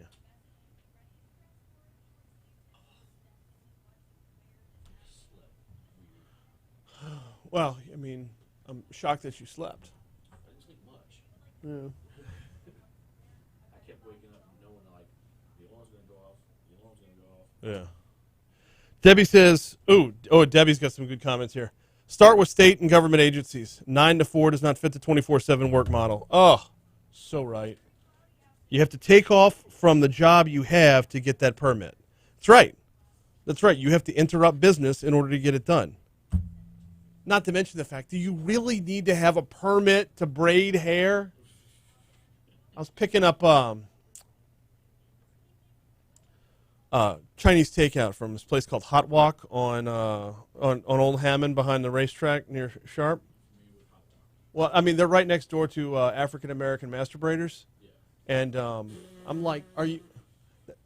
Chuck, I'm not kidding you. That's the name of the place. The name of the tow truck company that picked up my car today was called Local Hookers. And it's owned by a woman. It's great. That's beautiful. 737 Talk 107.3 FM WBRP. Big announcement this week coming from Mary Bird Perkins Cancer Center. They're teaming up with One Oncology. The partnership is to strengthen the community cancer care throughout the Gulf South. Joining us now is the CEO of Mary Bird Perkins, Todd Stevens. Todd, welcome to Talk 107.3. How are you, sir? Great. Good morning. Good morning. Glad to have you on. Glad to be talking about this because this is a pretty big announcement this week. So let's start with the basics. What brought this partnership about? Well, Mary Bird's celebrating its 50th anniversary, and what brought this about is a constant and relentless approach to get ahead of cancer and figure out how to have more communities and more patients have a better quality of life and improved outcome when diagnosed with cancer. You know, Mary Bird Perkins Cancer Center was founded by community members back in 1968. And from that point forward, the organization has been led by volunteer community leaders as board of directors, and they just are constantly looking towards the future and what's going to make a difference as Louisiana continues to improve statistically from health outcomes related to cancer. This move was driven by continuously focusing on what's next and improving outcomes for patients with cancer and communities that are impacted by cancer. What does One Oncology bring to the table? What brought them to y'all's attention? Look, it brings tremendous things to the table. So let me start with cancer care as a national dilemma. There's about 600,000 people a year lose their life to cancer. That statistic has to be addressed. And cancer care is one of the most complex and evolving medical disciplines that we know of. What One Oncology brings to the table is a national network of hundreds of dedicated cancer care providers that, like Mary Bird Perkins Cancer Center, are focused exclusively on cancer. But they work in Arizona, in New York, in Tennessee, in Texas, and many other states. So we're joining that group and that neuro network of knowledge along with all those other physicians and providers. And we'll be part of a team and a system that has the ability to unite our information, our knowledge, and the power of that knowledge to improve outcomes for patients here in Louisiana. What's the short-term roadmap here? What's this going to look like from your patient's standpoint and from Baton Rouge's standpoint in the short term? On the short term, from a patient care standpoint, yes. Mary Bird Perkins Cancer Center is still right here on Essen Lane. We're in Houma, Louisiana, in a partnership with Terrebonne General Medical Center. We're in Hammond, on the campus in North Oaks, in Covington, and St. Tammany Parish, and in Natchez, Mississippi. Our patients will not see any difference in the short term, and everything we do to transition into a relationship and any impact it has on the way we provide care or the way our other partners provide care, we'll do it first and foremost with that patient in mind. Our organization, and if you talk to patients who come and receive their care at Mary Bird Perkins Cancer Center, the patient experience is first and foremost, and their care is first and foremost. And that really, raises another point about this partnership and the vision of the board and Mary Bird to continue to lead the fight in cancer care. We see that the doctor-patient relationship, and we believe that relationship is paramount in cancer care to successful outcomes. This is a complicated disease. Technology changes every day. New therapeutics in the form of drugs and immunotherapies and technologies and surgeries are evolving every single day. They're often very expensive, and they're very complicated to bring to the bedside. The closer you get leadership and decision-making and capital and resources to that patient-physician relationship, guess what? The more nimble you are in bringing those tools to the bedside for the patient. Mary Bird Perkins Cancer Center is structured to do that. Our partnership with OneOncology is structured to do that. Now, you compare and contrast that to these large national healthcare systems that operate, hundreds of hospitals or tens of hospitals. Mm-hmm. That patient-doctor relationship, just by virtue of how broad and big the scale of those organizations are, is getting further and further away from the doctor-patient relationship. And when it comes to cancer care, it's just a unique specialty. That's a problem. It works great in a lot of other areas of hospital medicine and hospital things that need to take place to care for broad population health. But when someone's told you have cancer, all of those other things and all of those other concerns don't matter to them. What matters to them is that they have access and confidence in their physicians and care team, that all those tools and pharmaceuticals and therapeutics and surgical interventions and immunotherapy and clinical trials are at the disposal of that physician who's in the exam room with them to take care of their needs.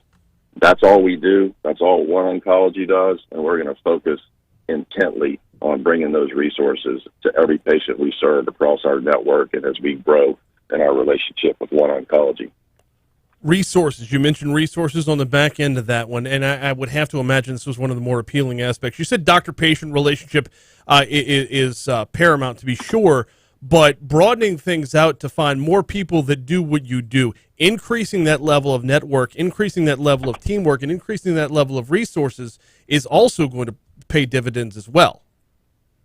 Yeah, we absolutely think so. The OneOncology as a network, when you look at it as just a business, healthcare is about 20% of the GDP in the United States right now. Mm-hmm. So it's a gigantic part of our economy. A lot of bringing value to patients is figuring out how to lower costs.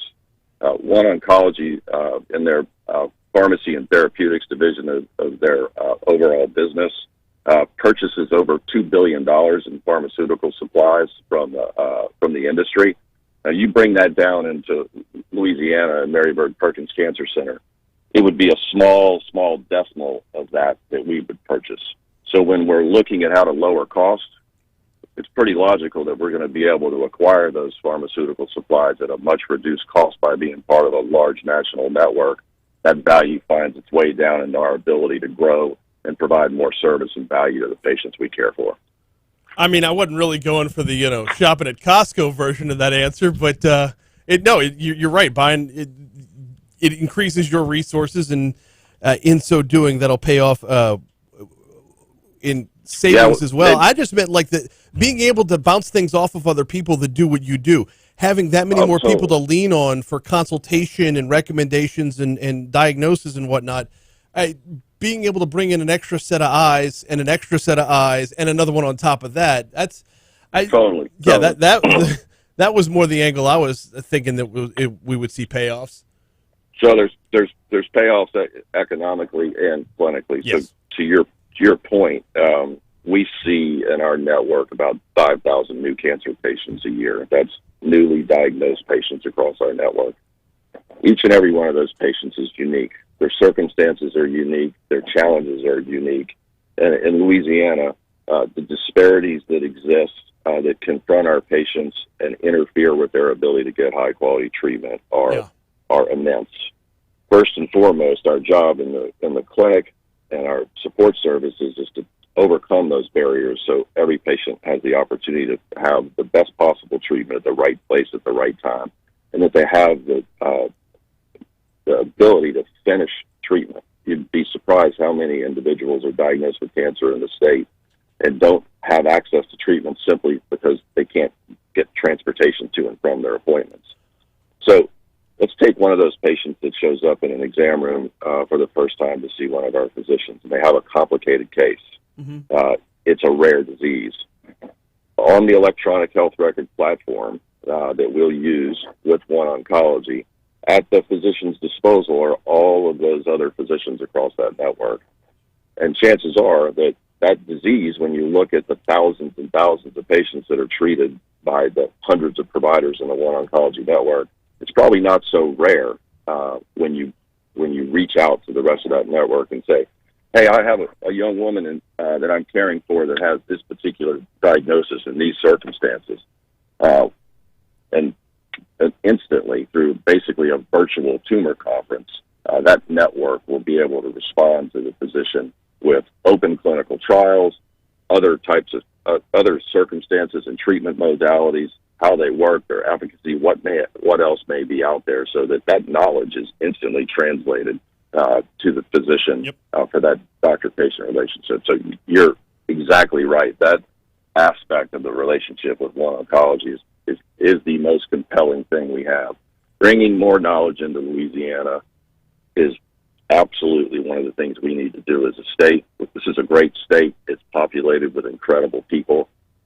That knowledge that we gain and that we push out there to the rest of the United States and the world is superior. We need to invite the knowledge from the other states and the rest of the world into Louisiana as much as we give of ourselves to others. So this relationship will absolutely do that. All right, we got to wrap up by talking about relationships. Got about 2 more minutes with Todd Stevens. He's the CEO of Mary Bird Perkins Cancer Center. Bringing on OneOncology means a different role for the relationship with your neighbors. What does this mean for Our Lady of the Lake? Well, we are working through that. We've worked well with Our Lady of the Lake for decades. We've been on since the mid '80s. We're going to stay on this. We're committed to continuing to care for patients together. There are so many things that Our Lady of the Lake and other hospitals in this community contribute to patients of all kinds, including cancer patients. And we're going to do anything and everything we can to support any partner that wants to work collaboratively with physicians on our medical staff. And all of our physicians are also on the hospital's medical staff. And they work with hospital medical staff that are employed or that are in private physician practices. That doesn't change. Right. We're going to continue to use philanthropic support. Mary Bird Perkins Cancer Center has been blessed through its 50-year history with incredible support from the community. That support comes in through our foundation and fundraising efforts, and it finds its way directly to fund resources for patient navigation, transportation, clinical research. Our entire outreach program is funded by grants and community philanthropy. All those tools and resources are going to continue to be available to everyone we touch, and we regardless of whether or not they're cared for by Mary Bird Perkins or Our Lady of the Lake or our other hospital partners. That is essential to solving the cancer problem, is to combine resources and work collaboratively. Resources and collaboration. It was exciting news when I read about it the other day, and where you're expounding upon it is just even more exciting. He is Todd Stevens, CEO of the Mary Bird Perkins Cancer Center. Thank you so much. I appreciate the time this morning. Yeah, so I appreciate it. Have a great weekend. You do the same. I mean, that's kind of a big deal. Teaming up with OneOncology. It's going to broaden the level of care, no doubt. And that level of collaboration, those level of resources. And like you said, we talked about poverty in our last segment, right? We talked about raising folks up in that regard. Well, what about in this regard as well? When he says the number of people who can get the service that they need, that just went up too. So thanks again to Todd Stevens from Mary Bird Perkins Cancer Center. We are going to take a quick break. When we come back, we're going to step outside of East Baton Rouge Parish for the Outside In. I meant to tell you, it's 51:01.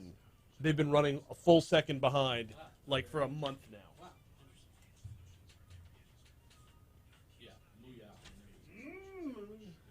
What'd you want to make fun of? I just remembered you want to make fun of something. Kill the microphones.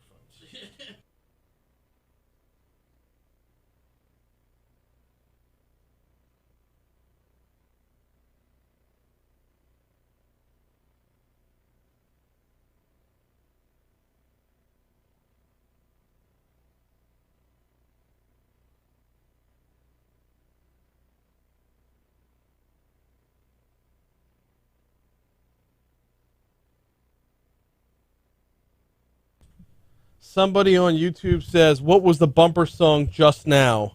And they posted that at 7:39. So into that last segment, yeah. that would be Trombone Shorty, Long Weekend. All right, there you go. Trombone Shorty, Long Weekend. Interesting though. Please tell me the bumper isn't on YouTube. No. Okay. So he got over here from the radio side to the YouTube side to ask the question. Yeah. Which, that is the beauty of having that kind of feedback. Boom, there it is.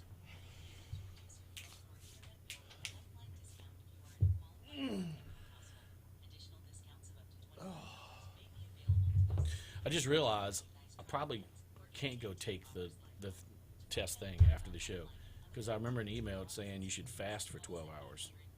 And I drank a lot of beer last night, and I went to Whataburger.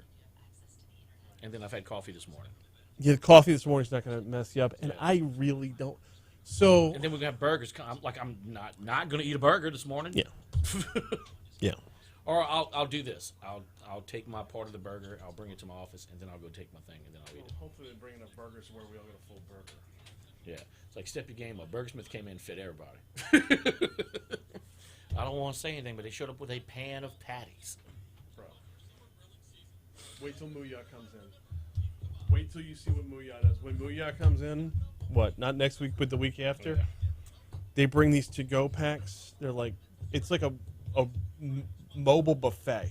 Yes. It's like Album but Smalls comes in with like a party tray.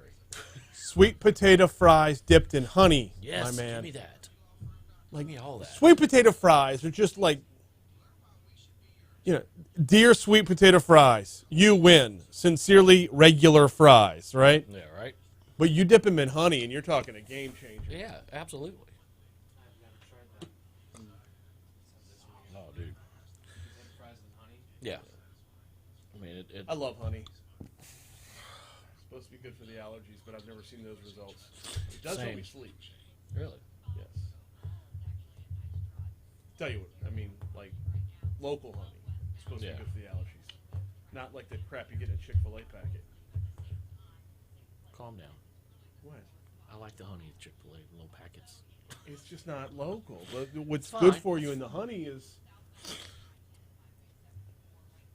Don't knock these God-fearing, gay-hating people. I'm not... Well, first of all, they don't hate gay people. That's you believing the news over reality.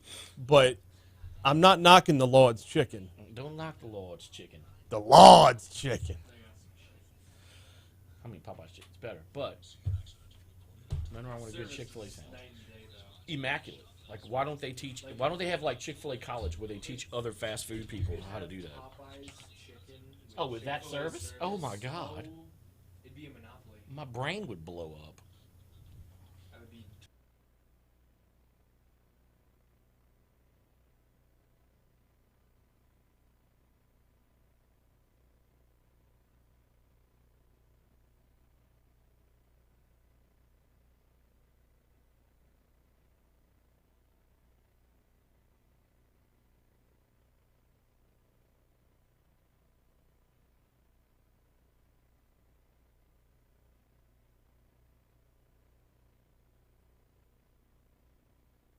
.755 Talk 107.3 FM WBRP. Thanks again to Todd Stevens. Exciting stuff this week with the announcement that Mary Bird Perkins Cancer Center is teaming up with One Oncology. I got to tell you, three most exciting things about that to me. Number one, the level of teamwork, the level of resources that are going to be available in Baton Rouge, right? Number two, the level of accessibility and availability that he was talking about from a cost perspective. And number three, I had to ask the question about Our Lady of the Lake because when you read the story as it was written earlier in the week, it sounded a lot more like they're severing ties. To hear Todd Stevens tell the story, it's we're revamping the relationship and we're not done. We're still neighbors, and that's still going to be a thing. So that was probably the most reassuring thing about that for me. Hey, we got the Outside In coming up in just a minute. Got to tell you about Muya Burgers, Fries, and Shakes. You got your lunch plans down for today? If not, might I recommend Muya Burgers, Fries, and Shakes. Segan Lane, just north of Industrialplex, or Bluebonnet at Highland Road.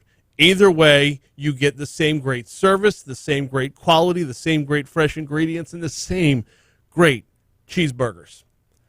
The Campfire Burger is the burger of the month all month long. The S'mores Shake is the milkshake of the month all month long. Let me tell you about this Campfire Burger. I had it last weekend. Took the family to Mooyah on Sunday night.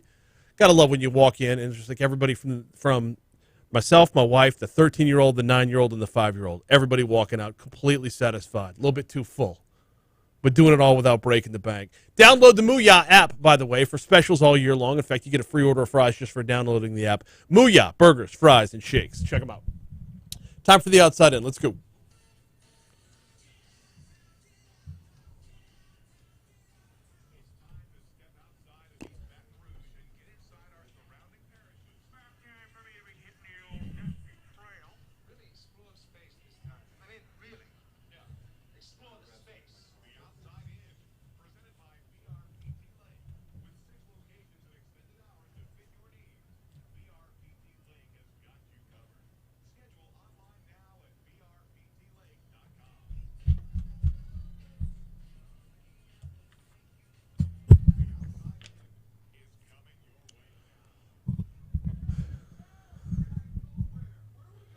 Starting off at St. James Parish, where the state fire marshal's office worked with the sheriff's office to arrest a Lutcher man for allegedly setting fire to his relative's home, a blaze that eventually spread to 2 additional structures. Authorities identified 35-year-old Scott Chauvin as a suspect who was booked in the St. James Parish jail on 1 count each of aggravated arson. Officials say additional charges are expected from the sheriff's office. Chauvin's arrest was tied to an incident that occurred back on Monday in the 1600 block of 3rd Street.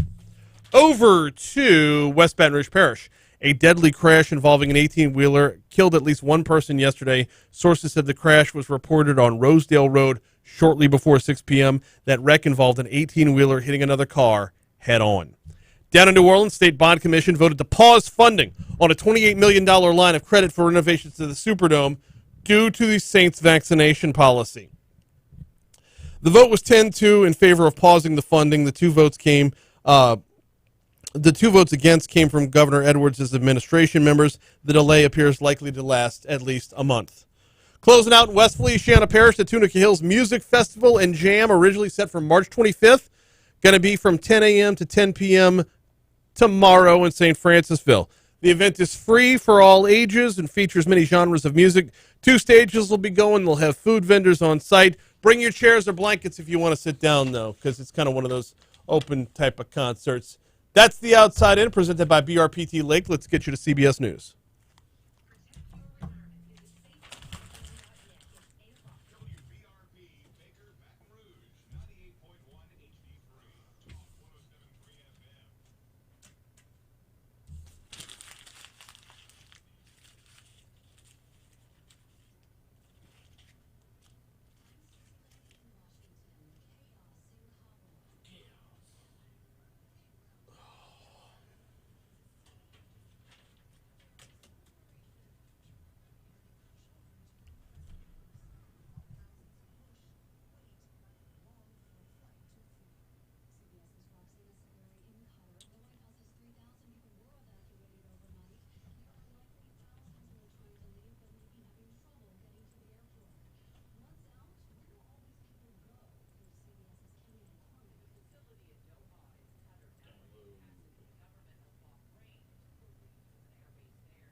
You ready for this day in history? Got it and ready to go. All right. A lot going on in this day in history. I'm going to sit back down for this segment. I got 5. Okay.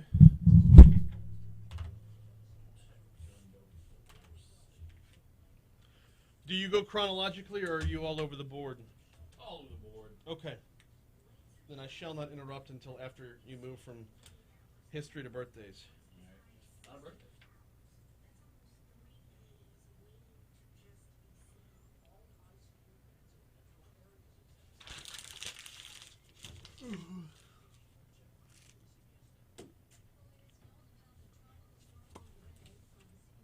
Henri, not Henri. Henri. It's Henri. Should be. Get ready for it, people. Oma Ordinelli, a tropical wave located over the eastern Atlantic, several hundred miles to the southwest of the Cabo Verde Islands. Ordinelli. Looks like the next system's ready to get cranking, y'all.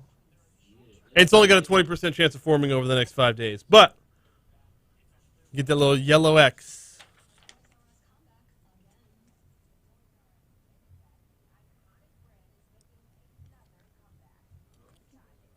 Oh, crap. Did I throw away the most important story of the day from this day in history?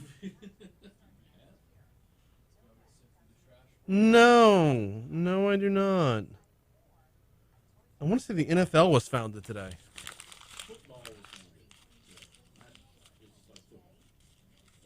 Well, okay, then it got the tag in the spot.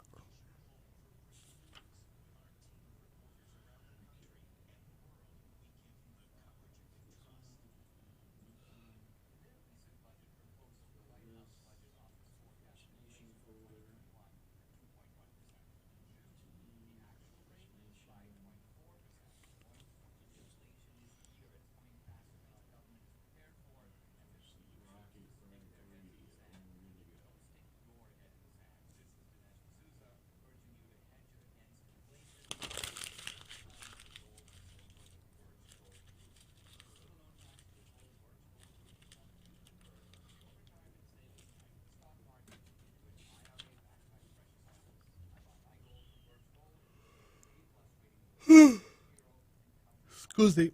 Sorry. Do you follow that guy on TikTok that tells the obscure baseball stories? I don't even know his name. I know I follow him because I like every single video he puts out.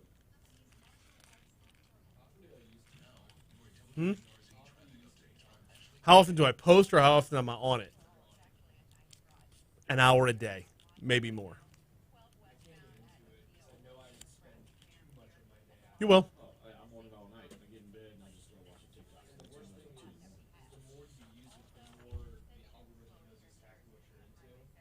Which I don't really. Yeah, the more the algorithm thinks it knows what you're into. Yeah, because Jay Parker, for some odd reason, his TikTok, like, it's all thirst traps, and it's like none of the stuff that he like searches for in there. But you watch his feed, and it's all thirst traps. I'm like, how? Mine is all Karens and cops. And I don't want that. And I don't stay on them for more than like 2 seconds. As soon as I realize what they are, I scroll off. So shouldn't the algorithm know 60-second video he stayed for 2 seconds before bailing?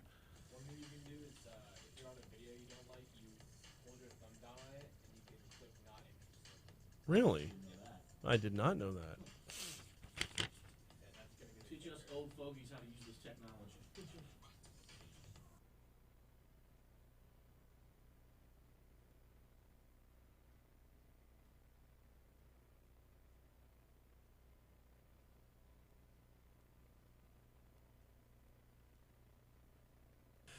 805 Talk 107.3 FM WBRP Hour 3 of Mornings with Brian Haldane coming your way right now. We're going to talk name, image, likeness. We got 1 week to go till the college football season. We are in week -1. Not really. Next week is called week 0. So I figure if we can have a week 0, we can have a week -1. Sure, why not? Yeah. I want to find out who's paired up where. What should we expect when the college football season actually gets here? What happens when you're given a truck and then break your arm a day later? Ow. I mean, that happened. I mean, that's real life. But the pairings, who's signed up? Let's get a little roster, if you will. Henry Hayes from Matchpoint is going to join us in our next segment to talk about it. Chuck P is going to take us back in time in just a minute, but I do have to tell you about the folks over at Complete Collision Center. They've got 2 locations. One's in Zachary on Plank Road. One is on Perkins, just east of Bluebonnet. Both locations provide the same outstanding quality of repair. They're certified by more than a dozen major car manufacturers. They're certified by iCar to the Gold Class certification. What does iCar Gold mean? Well, Only 15% of collision repair shops achieve iCar Gold Class status. It's the highest training level recognized within the industry, and Complete Collision Center is proud to be one of them. It means they're going to know the latest repair techniques. It means, and this is important, they know how to find hidden damage and how to repair your car's critical safety features so that they work properly again. Look, if you take your car someplace that has a deal hammered out with the insurance company ahead of time because they say it'll save you a few bucks, believe me, you're not the customer. The insurance company's the customer. Complete Collision Center doesn't have those deals with the insurance company because you are their focal point. Check them out online, CompleteCollision.com, CompleteCollision.com. Don't let who you choose to repair your vehicle be your second accident. Check out CompleteCollision.com. All right, Chuck P. You ready? I'm ready. Then let's find out what happened on this day in history. Back in time.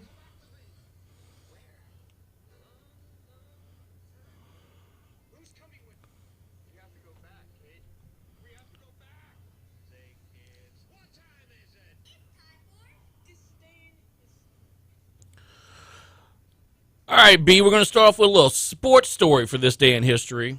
Going back to 1945, Brooklyn Dodgers utility player Tommy Brown homers to drive in his team's only run in an 11-1 loss to the Pittsburgh Pirates. May sound very insignificant. Really does. Aside from the fact that this kid was 17 years old, and Brown remains the youngest player ever to homer in a Major League Baseball game. Damn it, Billy Bean. This year, this day in history, in 1975 is the year I'm going for, Viking 1, an unmanned U.S. planetary probe, is launched from Cape Canaveral, Florida on a mission to Mars. Saw that. That happened today. 1911 on this day in history, a dispatcher in the New York Times office sends the first telegram around the world via commercial service. Cool! 66 years later to the day, it got where it was going. Yes. NASA sends a different kind of message, a phonograph record containing information about Earth, for extraterrestrial beings shooting into space aboard the unmanned Voyager 2 spacecraft. To the day, 66 years. How about that? That is cool. That recording that was sent out in space. First of all, we just assume that aliens have a record player. They might. You don't know. They Secondly, could be into vinyl. We assume they speak English. But the recording included Chubby Checker, and everybody understands Chubby Checker. Yeah, everybody was knows how it to do Chubby the twist. Checker? I think. Yeah, that's the twist. Yeah. Yeah, that's Chubby Checker. This day in history, 1920, Brian, another sports-related fact for this day in history. 7 men, including a legendary all-around athlete and football star Jim Thorpe, meet to organize a professional football league at the Jordan and Hupp Mobile Auto Showroom in Canton, Ohio. The meeting led to the creation of the American Professional Football Conference, the forerunner of the National Football League. Love it.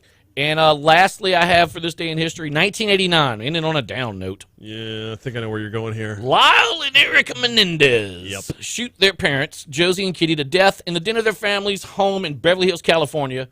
Afterwards, they drove it to Mulholland Drive, dumped their shotguns, continued to a local movie theater, bought tickets, watched the movie, returned home. Lyle calls 911 screaming somebody kills his parent. Somebody killed his parents.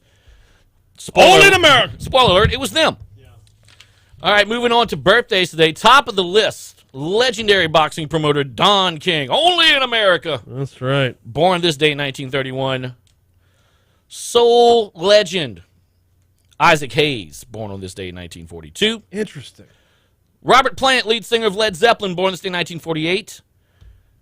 Famous weatherman Al Roker, born this day in 1954. Yeah, saw that one. Lawrence Walker, a.k.a. KRS-One, born today. Boogie Down Productions. 1965. That's gonna get you. Fred Durst.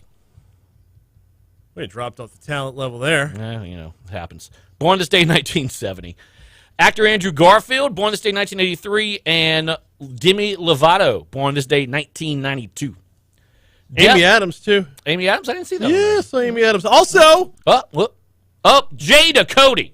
Wait, seriously? Yes, today is Jada Cody's birthday. Forgot about that as well. Jay. Happy birthday, Jada Cody. I was going to say Mitchell Trubisky. Oh, wow, really? Yeah. Interesting. Dude's about to be without a job. Yeah. Yes, Jay's birthday. Big 4-0 today. Nice. Congrats. 2 deaths for today.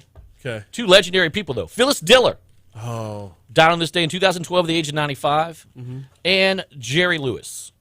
Died on this day, 2017, at the age of 91. So the Dean Martin Celebrity Roast took a hit today. Oh, it did it big time. I mean, those were 2 regulars. Yeah, absolutely. Holidays for today, Brain. We've got, it's National Radio Day. It is National Radio Day. I was hoping you would have that. I'm glad you do. Yes. National Radio Day. On this day, we recognize the incredible invention of the radio. Italian inventor Guglielmo Marconi began working with long-distance radio transmissions in the late 1800s. But it's curious that today's National Radio Day, on the first day that the telegraph was sent and that Chubby Checker was sent into space. He wasn't actually sent into space. It was just the song. Sorry. Okay. It is also National Tooth Fairy Day for you with children. Oh, or if you're just a fan of Dwayne Johnson. That as well. It is also very relatable here in Louisiana. It is World Mosquito Day. Yeah. And last on our holiday list today, National Chocolate Pecan Pie Day. And that is your day in history. All right, so chocolate pecan pie feels like it's a bit much, but it works so well. Yes. It's ridiculous. Absolutely works well. Scoop ice cream. I mean, Camellia grill. Flip the pie over onto the griddle. Who's saying no to that? Nobody. Nobody. Nobody. All right, we are due up for a break. When we come back from said break, let's talk name, image, and likeness. Henry Hayes from Matchpoint joins us next.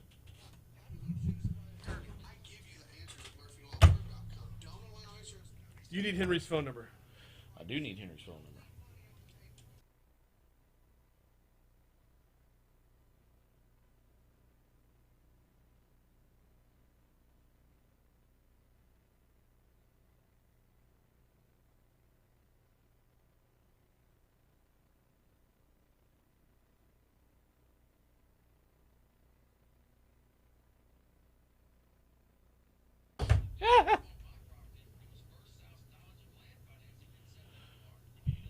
Got to run across the hall, yo. Oh, and a chocolate freeze to go. Tiffany knows what's up.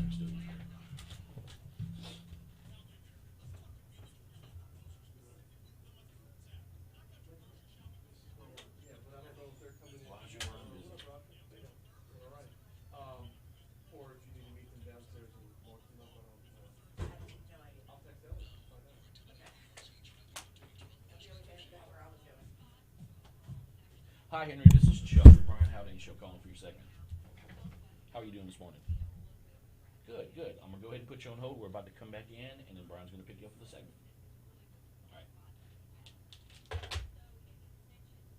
So when you get him on the air, do you press anything on the phone, or do you just open up the pod? You press. Normally, he'll connect the line. So all you have to do is turn on the pod. Okay. But like when you take the call, make sure you hit that button again and put him on hold. Yeah, I've done that. Don't do that. They don't appreciate it. No, neither does Brian.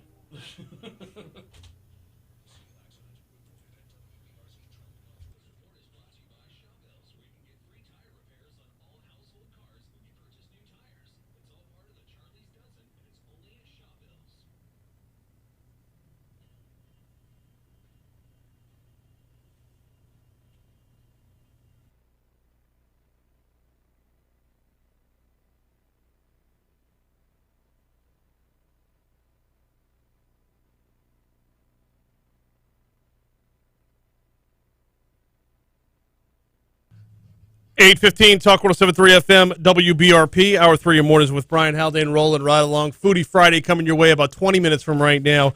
The folks from Our Moms are going to be bringing some burgers in, presented, of course, by the Louisiana Beef Industry Council. Right now, though, we're counting down to the beginning of the college football season. We're, a week and a day away from week 0?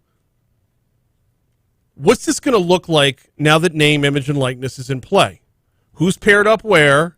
How much money is actually going to be thrown around?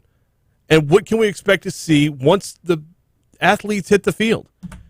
Henry Hayes, founder of Matchpoint, joins us to talk about it. Henry, welcome to Talk 107.3. How are you, man?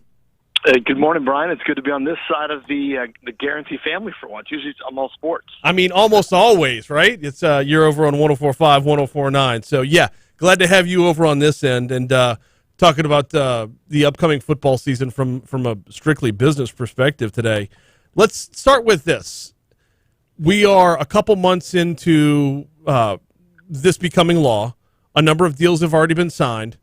Is the money about where folks thought it was going to be heading in? That's a really good question because I don't think anybody really had it's all over the place. Right. You hear Nick Saban say his quarterback's already got $1 million in in deals, and kind of take issue with that number a little bit because we have access to a lot of the data, but it's a brave new world. No one really knows what to expect, right? We're only since July 1, so we're about 7 weeks into it. And I think the big thing that we're watching, and I know we'll talk about this, is when games actually start, right? We launched it in the summer by virtue of the rules changing in the state laws and the federal laws, but they still haven't played a game. So the thing that drives sports, which is the live action, which you really can't record, or you can, but there's an element to a live event, really feed this. And obviously the attention that it brings. I would say that I think the market's tried to figure out, Brian, what the worth is here. We've seen high, we've seen low, there's a medium. So, it is all over the place, and I think this will come into focus more as more and more of these matches get made.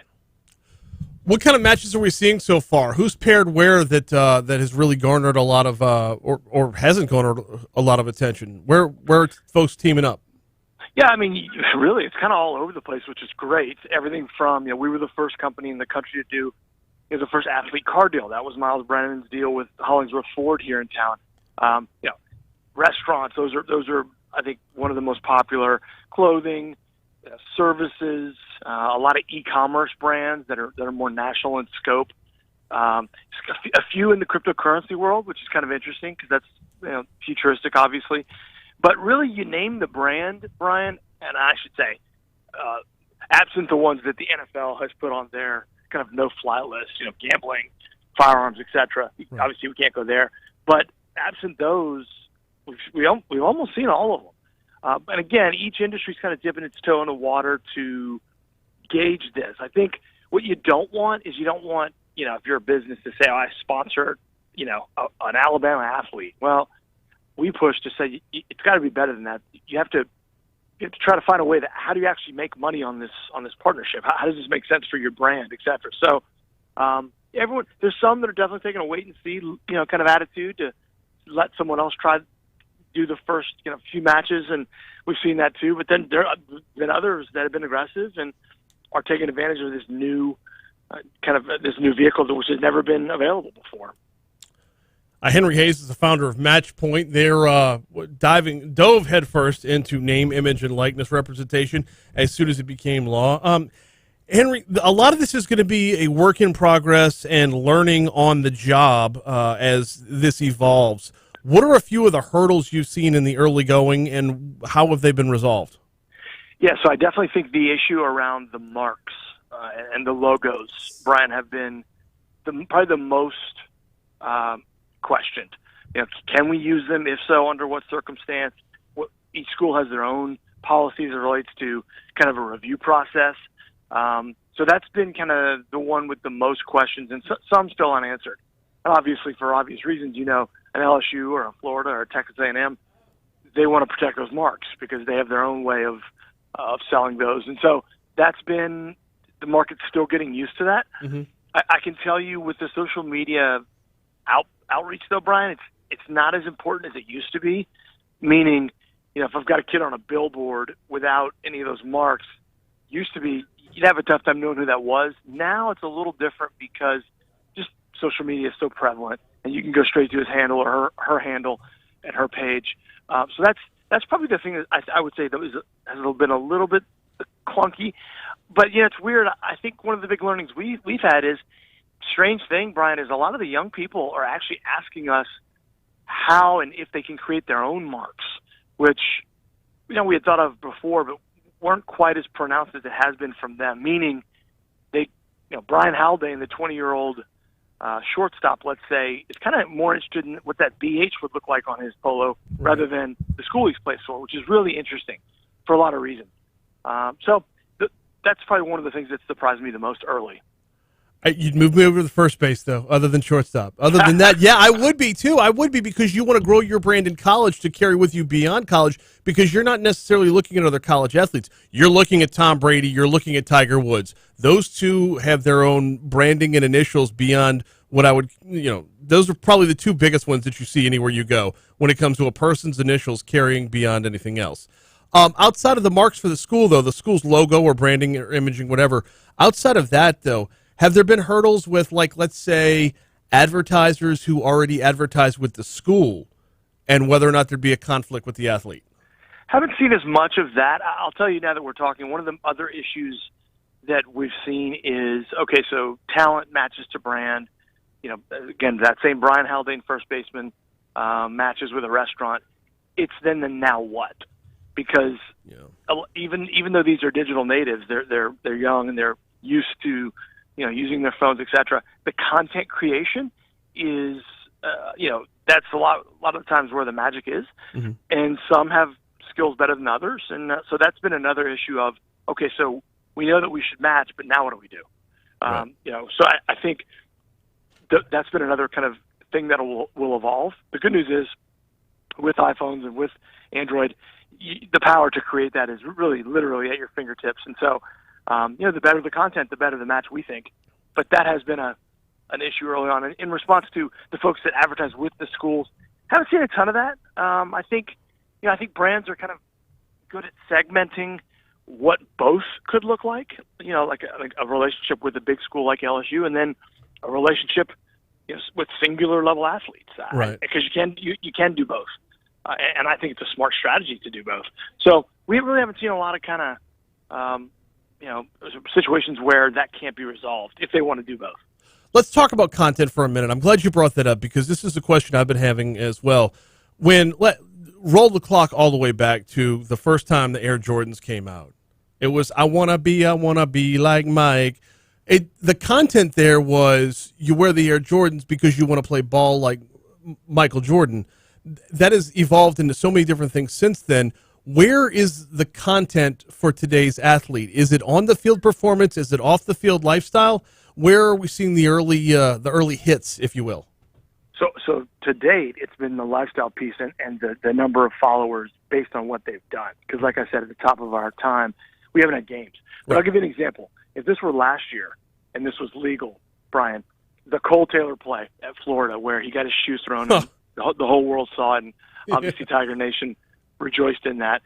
If that happens now, I would say before the plane touches down at BTR, if Cole Taylor opens his Matchpoint app, he probably has a few offers from shoe stores in and around town. Because, again, contextually, it just makes sense. And you're taking advantage of, in the moment, you know, what's happening, right? Because everybody was talking about that for at least a couple of weeks. So I think it's a combination of it's funny, though. Look, Brian, the most successful 7 seconds in the history of Ocean Spray was something that they had nothing to do with. Yeah. And so that tells you everything you need to know in terms of virality and just, you know, what takes hold. So that's the exciting part of the games coming soon is that no one knows what's going to happen.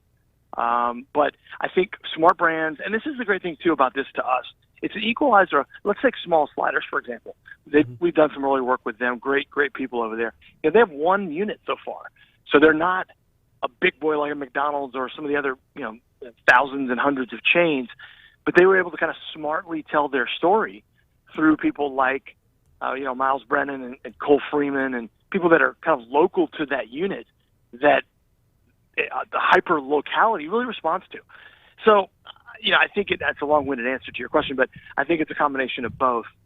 I do think the on-field activity is going to really kind of the pendulum will swing toward that as we get into the games. Yeah, yeah, and pairing Miles up with getting him a truck is obviously that's a natural pairing if you know his lifestyle outside of school as well. Hey, speaking of Miles Brennan, though, is his injury a cautionary tale when it comes to the college athlete? I mean, for a pro athlete, you recover and you've got the rest of your career ahead of you. For a college athlete, you don't know how long that window is going to remain open.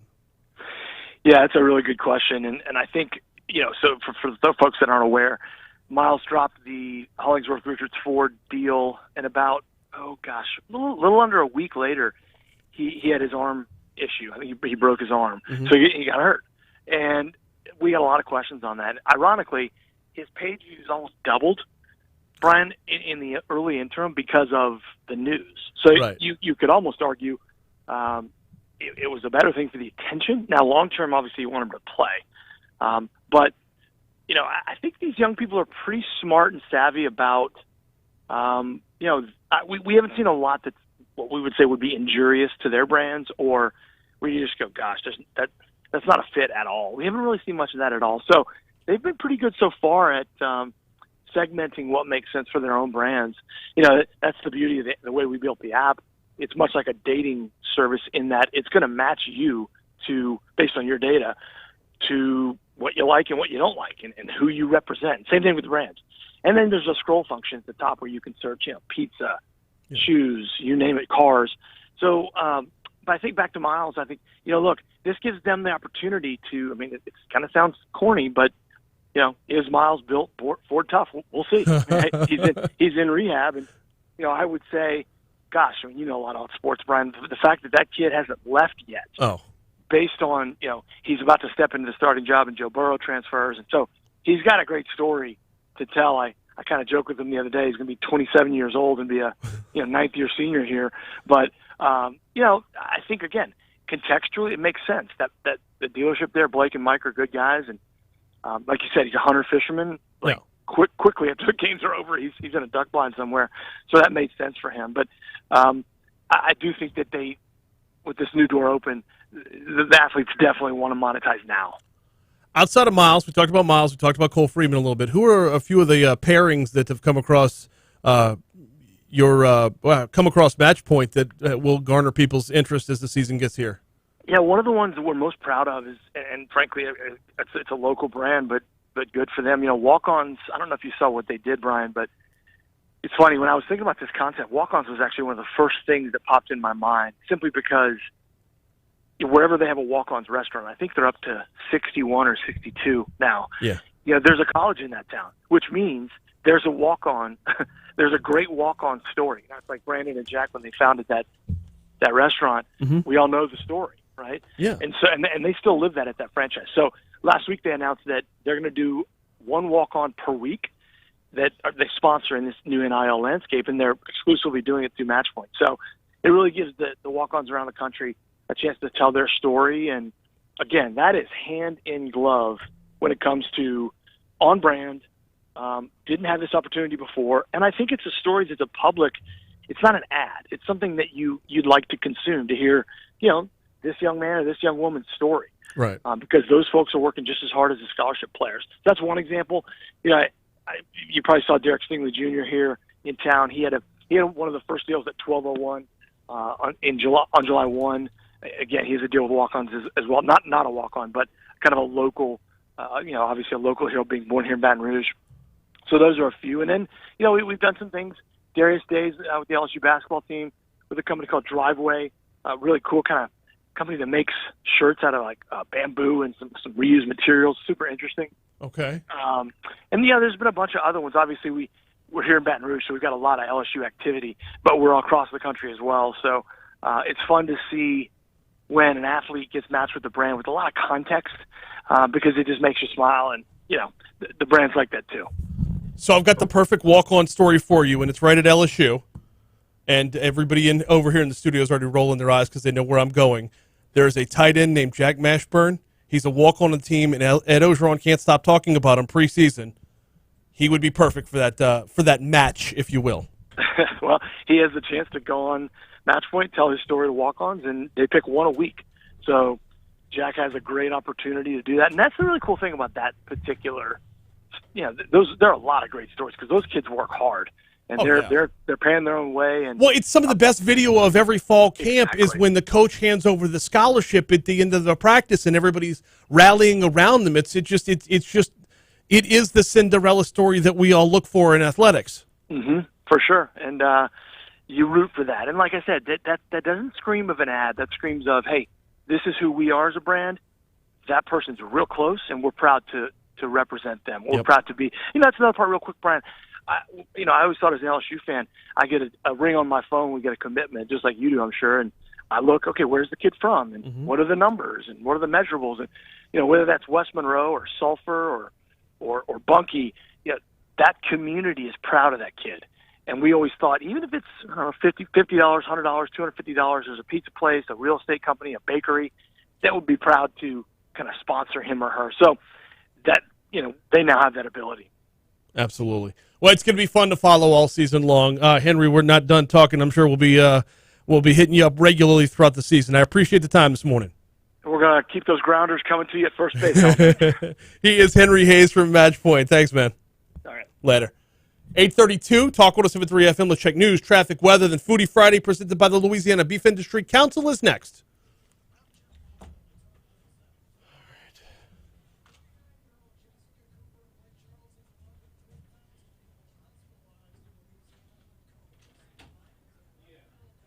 Hey, y'all. Let me get the table set up. I'll be right here. I'll be right.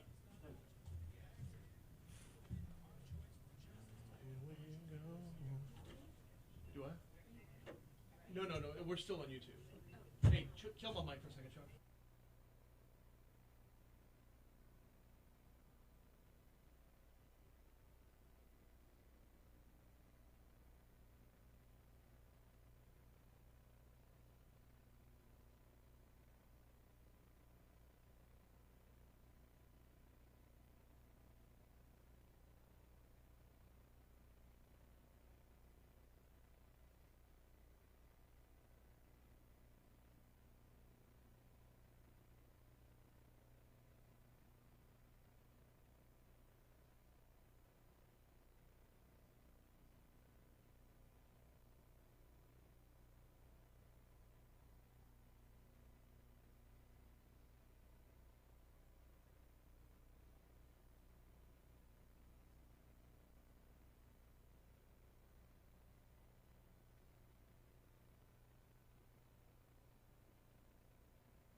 8:38.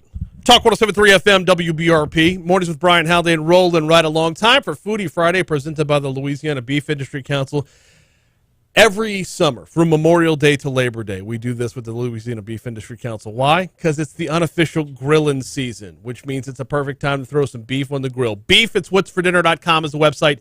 BeefIt'sWhat'sForDinner.com is the website. Find some recipes. Learn how to do something new with the beef that you're using in your day-to-day life. Learn about the nutritional value, 10 vitamins and nutrients. Can't forget about the iron. Can't forget about the protein. Beef is fuel for your life at any stage of your life. Learn more at BeefIt'sWhat'sForDinner.com. Time to welcome in JP from Our Moms. Dude, I'm looking forward to this, man. Been looking forward to this all week long. JP, welcome. How are you, man? I'm doing good. Thanks doing for good. having me. Glad to have you on here. Glad to be talking a little bit about burgers because this is what y'all do. I mean, you really made your footprint in Baton Rouge, in Hammond before, but really put your footprint on Baton Rouge in the LSU area pretty strong in very short order. So welcome. Glad to have you on here. Thank you. Let's talk a little bit about Our Moms. For those that aren't familiar with it, for those that might not be on that side of town and whatnot, give us the background, give us how you got started and how the restaurant got started. Okay. We started probably about 11 years ago, but we opened our doors, I think, 10 and a half years ago. But Okay. It took us a long time to kind of get open. We started in Hammond. We started more as a college bar. We didn't even know we needed to serve food at that time. So we found out like 3 days before we opened that we had to have a menu. So we kind of scrambled and put some stuff together. Luckily, I really like to eat and I really like to cook. So I was like, we're doing burgers, right? So me and Trent were just like, this is what we're doing. This is how we're going to make it. And we honestly didn't even know if we were going to make it at the time, but we kind of took that chance and we said, all right, let's do this. And then as more people started to eat, we started kind of transitioning away from the college bar scene and kind of more family-friendly restaurants. Okay. And that's kind of where we are now, to where we still have a bar, we still serve alcohol and drinks, but we're more focused on the family part of it because Trent and I both have families now, so that's very important for us. Well, but you've made that transition without abandoning who you were at the same time, though. I mean, the vibe in Our Moms is does very much still have that college vibe, but it is still you're not hesitant to bring your kids in there. Nothing raucous is going to go down. Yeah, so. no, we want to be accessible. We wanted to be where we could have older people come in, grandparents can come in and feel comfortable. People with children can come in, college students come in. We just wanted to be a place where everybody can hang out. Now, moving or adding Baton Rouge on top of Hammond, what was that process like? That was tough. Going from 1 to 2 was pretty tough, just because we've never scaled up like that before. Because we started in a 1,000 square foot building. Baton Rouge is 4,500 square feet. So it was quite a bit of a jump. Now Hammond, we have a new building in Hammond, and that's 4,500 square feet now. So they're both apples to apples on that. Okay. But it was tough, but we had a lot of help, man. We had a lot of help from the community, our family, our friends. A lot of people helped us out to kind of get us going. So. Moving into Baton Rouge, it's obviously an LSU vibe versus Hammond, where you'd be Southeastern, off of Southeastern. Are there plans to keep growing? Yes, we do. We have 2 projects that we're working on right now. So I can't really say, but 2 new buildings. We're going to own the land. We're going to build from the ground up, something that we've always wanted to do. So now that we're able to, we're just kind of waiting on paperwork. Okay. Can't really say. Can you say if it's in state or out of state? Oh, it's in state. Okay. All They're right. both in state. All right, Yes, all right. yes. Looking forward to it. But I don't want it to fall through. And No. Yeah, I don't want to set level of expectations anywhere. I was just curious if you were, going the full let's just go national sort of route. Let's talk about Our Moms. Let's talk about the menu. Y'all put the menu together yourselves. Yes. What went into it? Oh man. Well, I joke about this all the time. Trenton usually just says, "I want this," and it's my job to make it happen. So it's worked out so far. We kind of have like a scientific approach to it. We'll kind of take what we think tastes good, and then we'll tweak it over 4 or 5 rounds of tasting. We'll let our staff taste it. We'll use customers as guinea pigs. So we kind of refine it to where we think it's perfect, but taste is subjective. So you might think this is a great burger. I might think it's an okay burger, and we're both absolutely correct about it. So You like the people that want to put peanut butter on a hamburger. Yes, like I am. Oh, yeah. Yeah, it's so divisive. No, that's awful. No, it's the best. Okay. I can tell you this. Then you do you. Yeah, we have a new menu coming out probably the end of next week. So we've added some more burgers to it. We haven't really taken much off. We've just kind of added to it. and we have a Nutella burger with some marshmallow cream. Oh, it sounds weird, but it's like a Look s'mores at Chuck. burger. Look at Chuck. Like a prairie dog. Speaking, I heard two things I love going onto a burger automatically. Like my favorite burger that you guys have is the PB&J burger. I love that. And when I tell people I'm eating a burger with peanut butter and jelly on it, they look at me like I'm crazy. I'm like, don't. Go try it. My son is a big fan of the mac and cheese burger. Yes. He loves that one. So, yeah, I mean, all the burgers there are incredible. Thank you, guys. The Reuben, the jalapeno ranch, and the one with the caramelized onions. Those would probably, like, outside of that, I'm a simple guy when it comes to burgers. Going Reuben on a burger is it's a stretch for me, but it works. I think you said that last time, so I did bring like just a regular, like original type burger. So we'll be able to try that in a little bit. What's that like? How does that vary within the restaurant? I mean, because y'all go to such great lengths to try the most fantastic combinations. They're all over the map, to be sure. Mm-hmm. What's that like when it comes back around to the folks who just want to walk in and be like, "I'd like a cheeseburger, please." Do you point and laugh? No, not at all. Because that's what I do when I go to restaurants. Like I just want what I want, and if that's what you want, there's nothing wrong with that. So on our new menu, we've actually broken it down to where we have like a classic section, a unique section. I think it's called adventurous. So it's just kind of whatever you're kind of in the mood for. You can kind of go to the column and kind of pick. It's like our classics is like bacon cheeseburgers. Like things like that. What's the most popular? Just a regular cheeseburger, honestly. See, there you go. All right, yeah. All right. That gets that done. Mm-hmm. But of the varied burgers, of the ones where you're throwing, pizza on a burger or whatnot, what do you see the most requests for?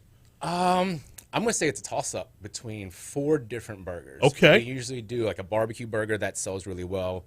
Barbecue sauce, lettuce, tomatoes, cheddar cheese, and some fried onion strings. I mean, there's really nothing to not like about that. Right. The next one would probably be our Good Morning burger, pepper jack cheese, a sunny side up egg, bacon, kind of, Fried egg on a burger is like, I don't know who invented that. I don't either. Should be mandatory. It should on be, every right? burger. It is, yeah. It's a good idea. It was a great idea. It was John Madden wrote about it in one of his books. Really? Yeah, longtime NFL color commentator John Madden is if he's writing about putting an egg on a burger, then Usually it's good. worthwhile. Yeah.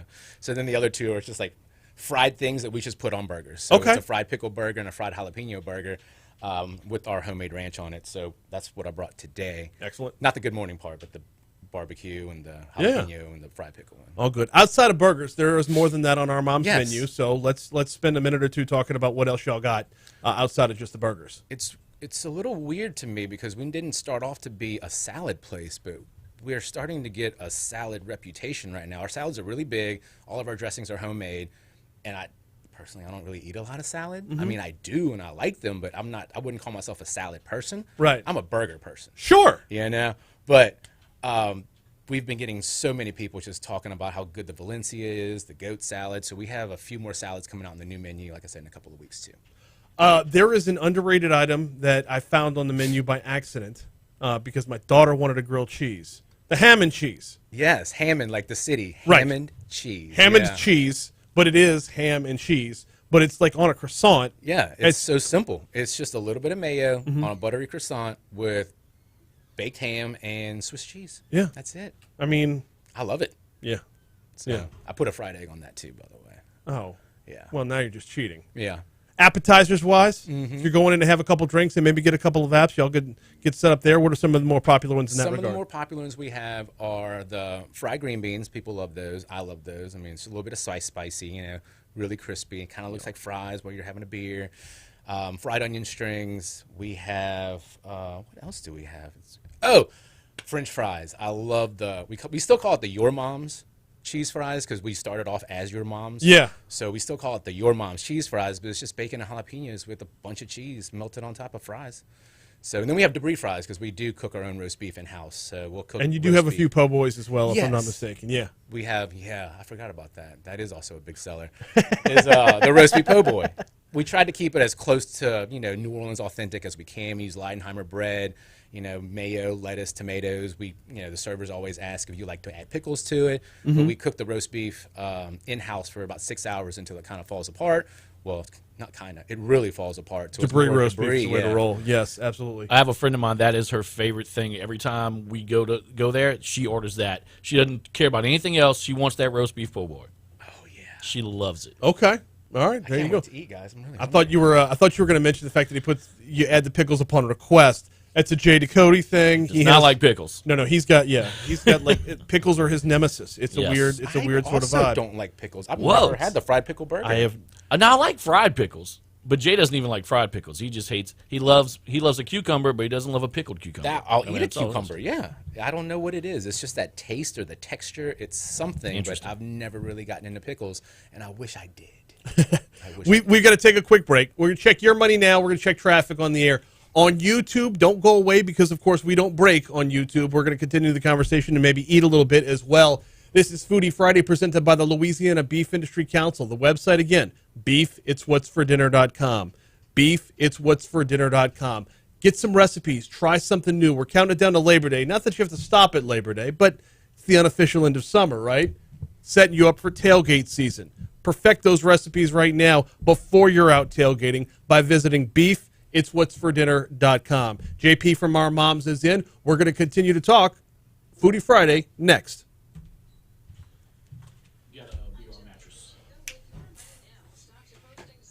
Let me do it right at 52. I'm supposed to get those in before doing this segment. Yeah, that's okay. Yeah, I'm going to hit that right at 52. All right, let's build a burger, man. Let's do it. All right. So the way this works, for me, I promise you I'm not being rude, and I promise you I'm probably going to love the burger, but I'm taking one bite and I'm out. Oh, no, that's fine. As soon as I'm done with the show, I head across town to Go Slim Nutrition because Friday is my weigh-in day. Oh. Admittedly, that's poor planning on my part. Weigh-in day should be Thursday so that I can cut loose on Friday. If it makes you feel any better, I will not take just one. Well, if it makes y'all both feel better, I probably won't take any bites because I'm fasting right now. Oh, jeez. So it's self-inflicted. I don't know. Like I'm doing it to myself. I've got to wait because I got to go do that thing upstairs. 9:10 is my scheduled time to go. But yeah, I'll just hang on to the rest of the burger until I get back from my weigh-in, and then it's you're not gonna gluttony on parade. It's gonna be. I'm hoping everything kind of keeps well over here because bringing food, you know.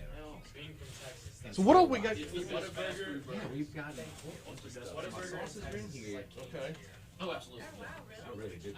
Yeah, which amazes me. Oh God, look at those buns. That's gorgeous. Those are jalapeno cheese buns. Yep. We have sourdough buns. Yeah. Then I brought some fries, and now they're cold and salty. So why can't fries travel well? They make a fry that travels well, but I just haven't increased prices enough to be able to justify, you know. Yeah. There's one here and there's one in Gonzales. The next closest one's Lafayette. All right, and once you have one of these constructed, we'll hand it over to Chuck to really display up close for the camera. Gotcha. So I got pickles. I've got. Man, guys, I'm ruining y'all's little space over here. No. We're kind of taking. Those are jalapenos. Yeah.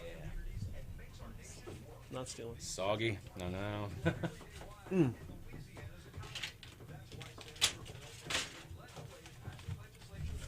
Oh, that's fantastic.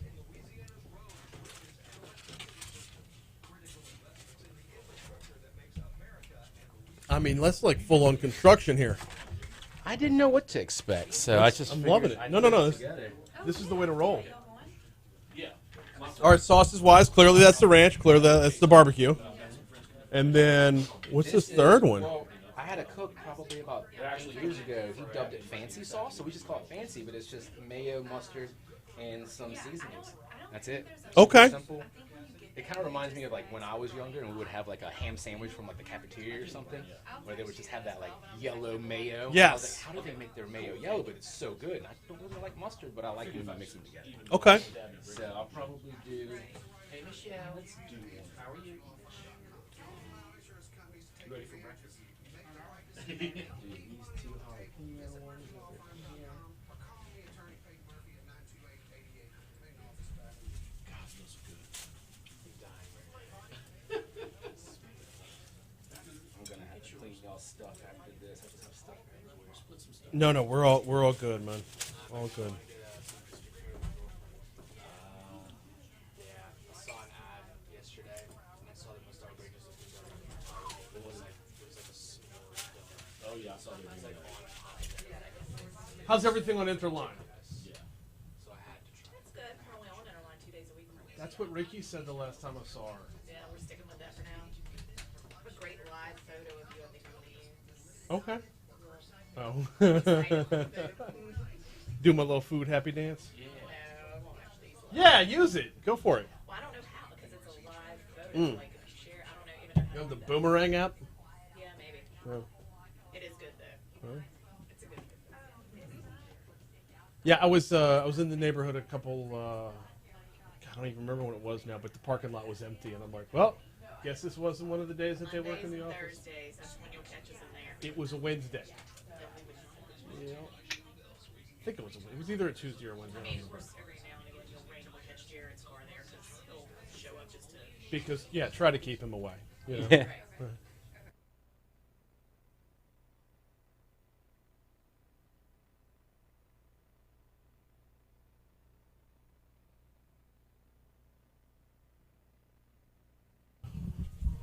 Oh, it's all being put together right now. JP from Our Moms in for Foodie Friday, presented by the Louisiana Beef Industry Council. Beef, it's what's for dinner.com is the website. Can't tell you about it enough.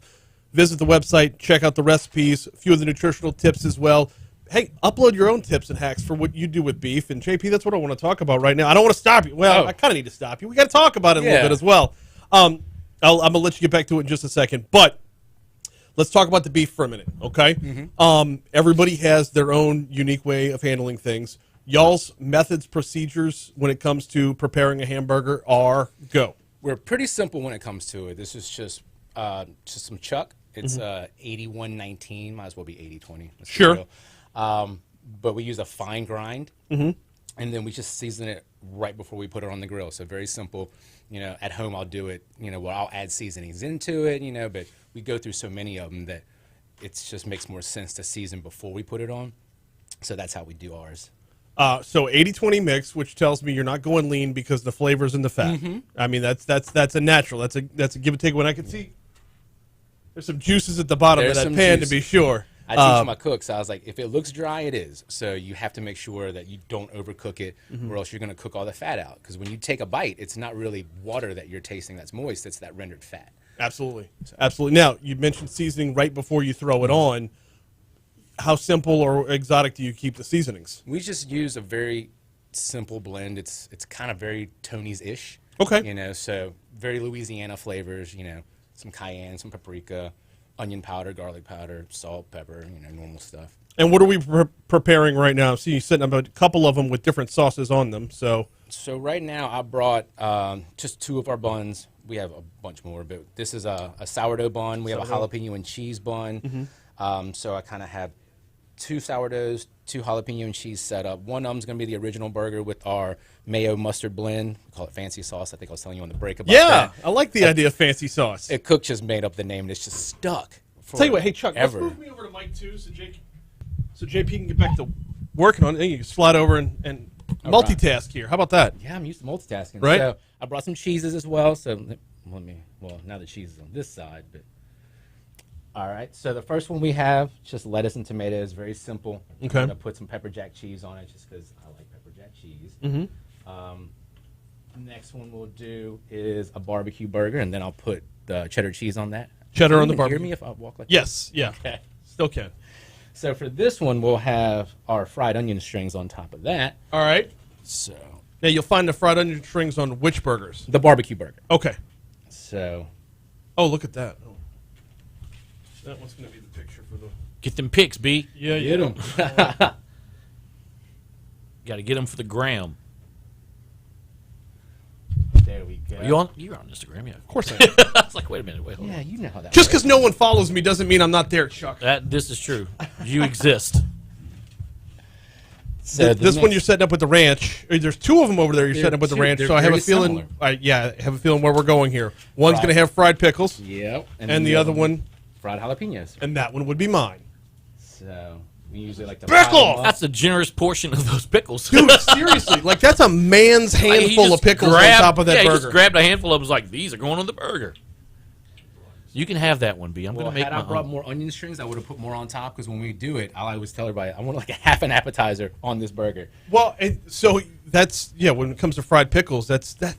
I'd pull a few off and just eat them separately, rather than trying to stuff that I don't have a retractable jaw like a snake. Look at the size of that burger, Chuck. So yeah. Jeez. Let me see if I can cut this for you guys so we can try it. The knives are downstairs. I'll have this. Oh, okay. Wait, go for it. Go for it. It's not going to work that well, but it'll get the job done. All good.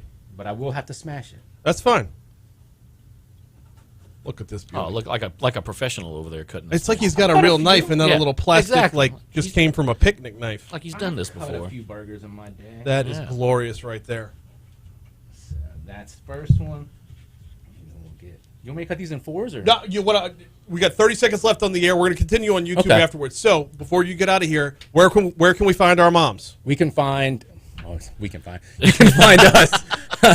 Our Baton Rouge location is 250 West Lee Drive, corner of Burbank and Lee, probably about 2 miles away from LSU campus. Yep. And in Hammond, you can find us downtown, right in the heart of downtown at 205 East Thomas. This has been Foodie Friday presented by the Louisiana Beef Industry Council. It's been Mornings with Brian Haldane. We'll see y'all next week. All right. YouTube, I get to dig in now. Eat time. Diggity. So.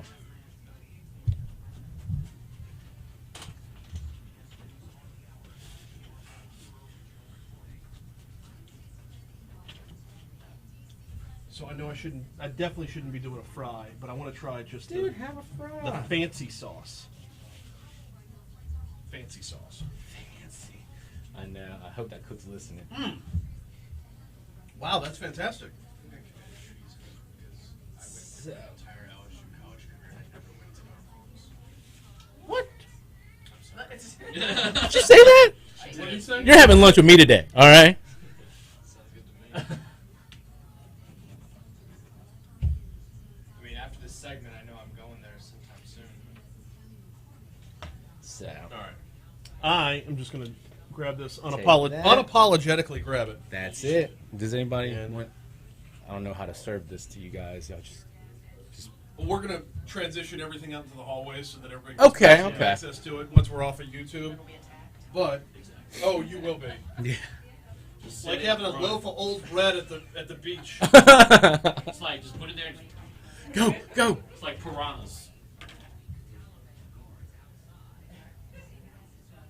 That's all kinds. That was the segment. That was half an hour. You are so good at this. Not at all. Wow. There's been times where it's been pulling teeth. But wow. No, you're fantastic. This was wonderful from start to finish. All right. I was pretty nervous, but you did a great job. So good, in fact. I didn't realize it was over. So, describing this to the YouTube audience here, which, you know what, before I dig in, Chuck, you want to give this a close-up on the camera? Can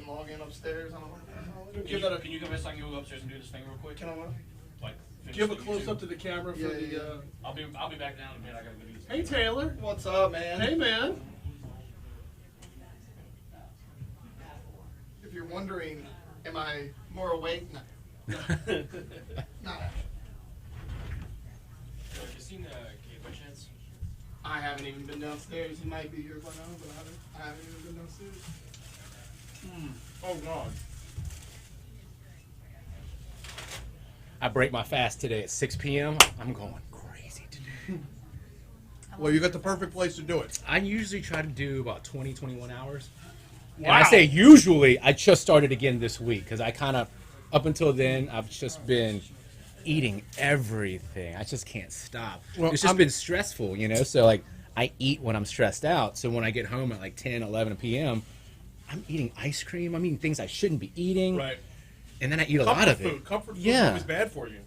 But I'm happy about it, so it makes me happy. Well, so. exactly. In the short term. Yeah. Yeah, I'm about 10 pounds away from my goal weight. And I'm Oh, wow. 46.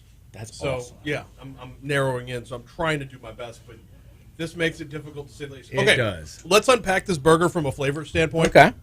Before we get out of here, because I always love what I'm surprised by. Like if I tell you there's gonna be fried jalapenos on a burger with a ranch sauce on top of it, you kind of think you know where you're going. But I got to tell you, lettuce is always in the background. Mm-hmm. Why is it that the fried jalapenos, and the crispness or the freshness of the lettuce, those two seem to be what's kind of taking over here? The collision of those two. Mm-hmm. So those jalapenos, they're kind of spicy anyway, but then when you fry them, they get kind of heavy. Yeah. But who doesn't like fried food? So you got to add a little bit of freshness to it with the tomatoes and the lettuce, because everything else is pretty heavy. So I'm trying to balance that out. But it balances well because it's like light, airy, and crispy all at once, and then boom, you've got the fried flavors on it without. Doesn't really feel like it's weighing it down. As far as the patty's concerned, we're about medium on the way through. Is that about right? We are medium, yeah. Okay. We like to cook ours medium to medium well. That's how it normally comes. If you want anything other than that, like other than medium well, rather. Okay. You ask for it, and we can do it for you as well. But most part, all my cooks are trained. Slight little ring of pink. For this one, I kind of try to put it at medium. Well, I knew it was they had to carry over here and everything. Yes, they were going to. That's the. I'm looking at some well done burgers right now. I'm like, man. Well, it's another beautiful part about beef, though, man. Is you can always undershoot and be just fine because it can. Yeah. So continue on its own. I've always told people, because you know how people talk about well done steaks. Like there's don't do it and this and that, but you can cook a burger well done and still be juicy. Yes. So you just can't overcook it. So. Exactly. Well. Job well done, no pun intended. This has been fantastic. Thank you so much for coming in. Thank you for spending some time with us today. Y'all, we will see you Monday. I've got a slew of, they're not confirmed yet. We got a number of surprises coming your way next week. Thank you for watching. Have a great week.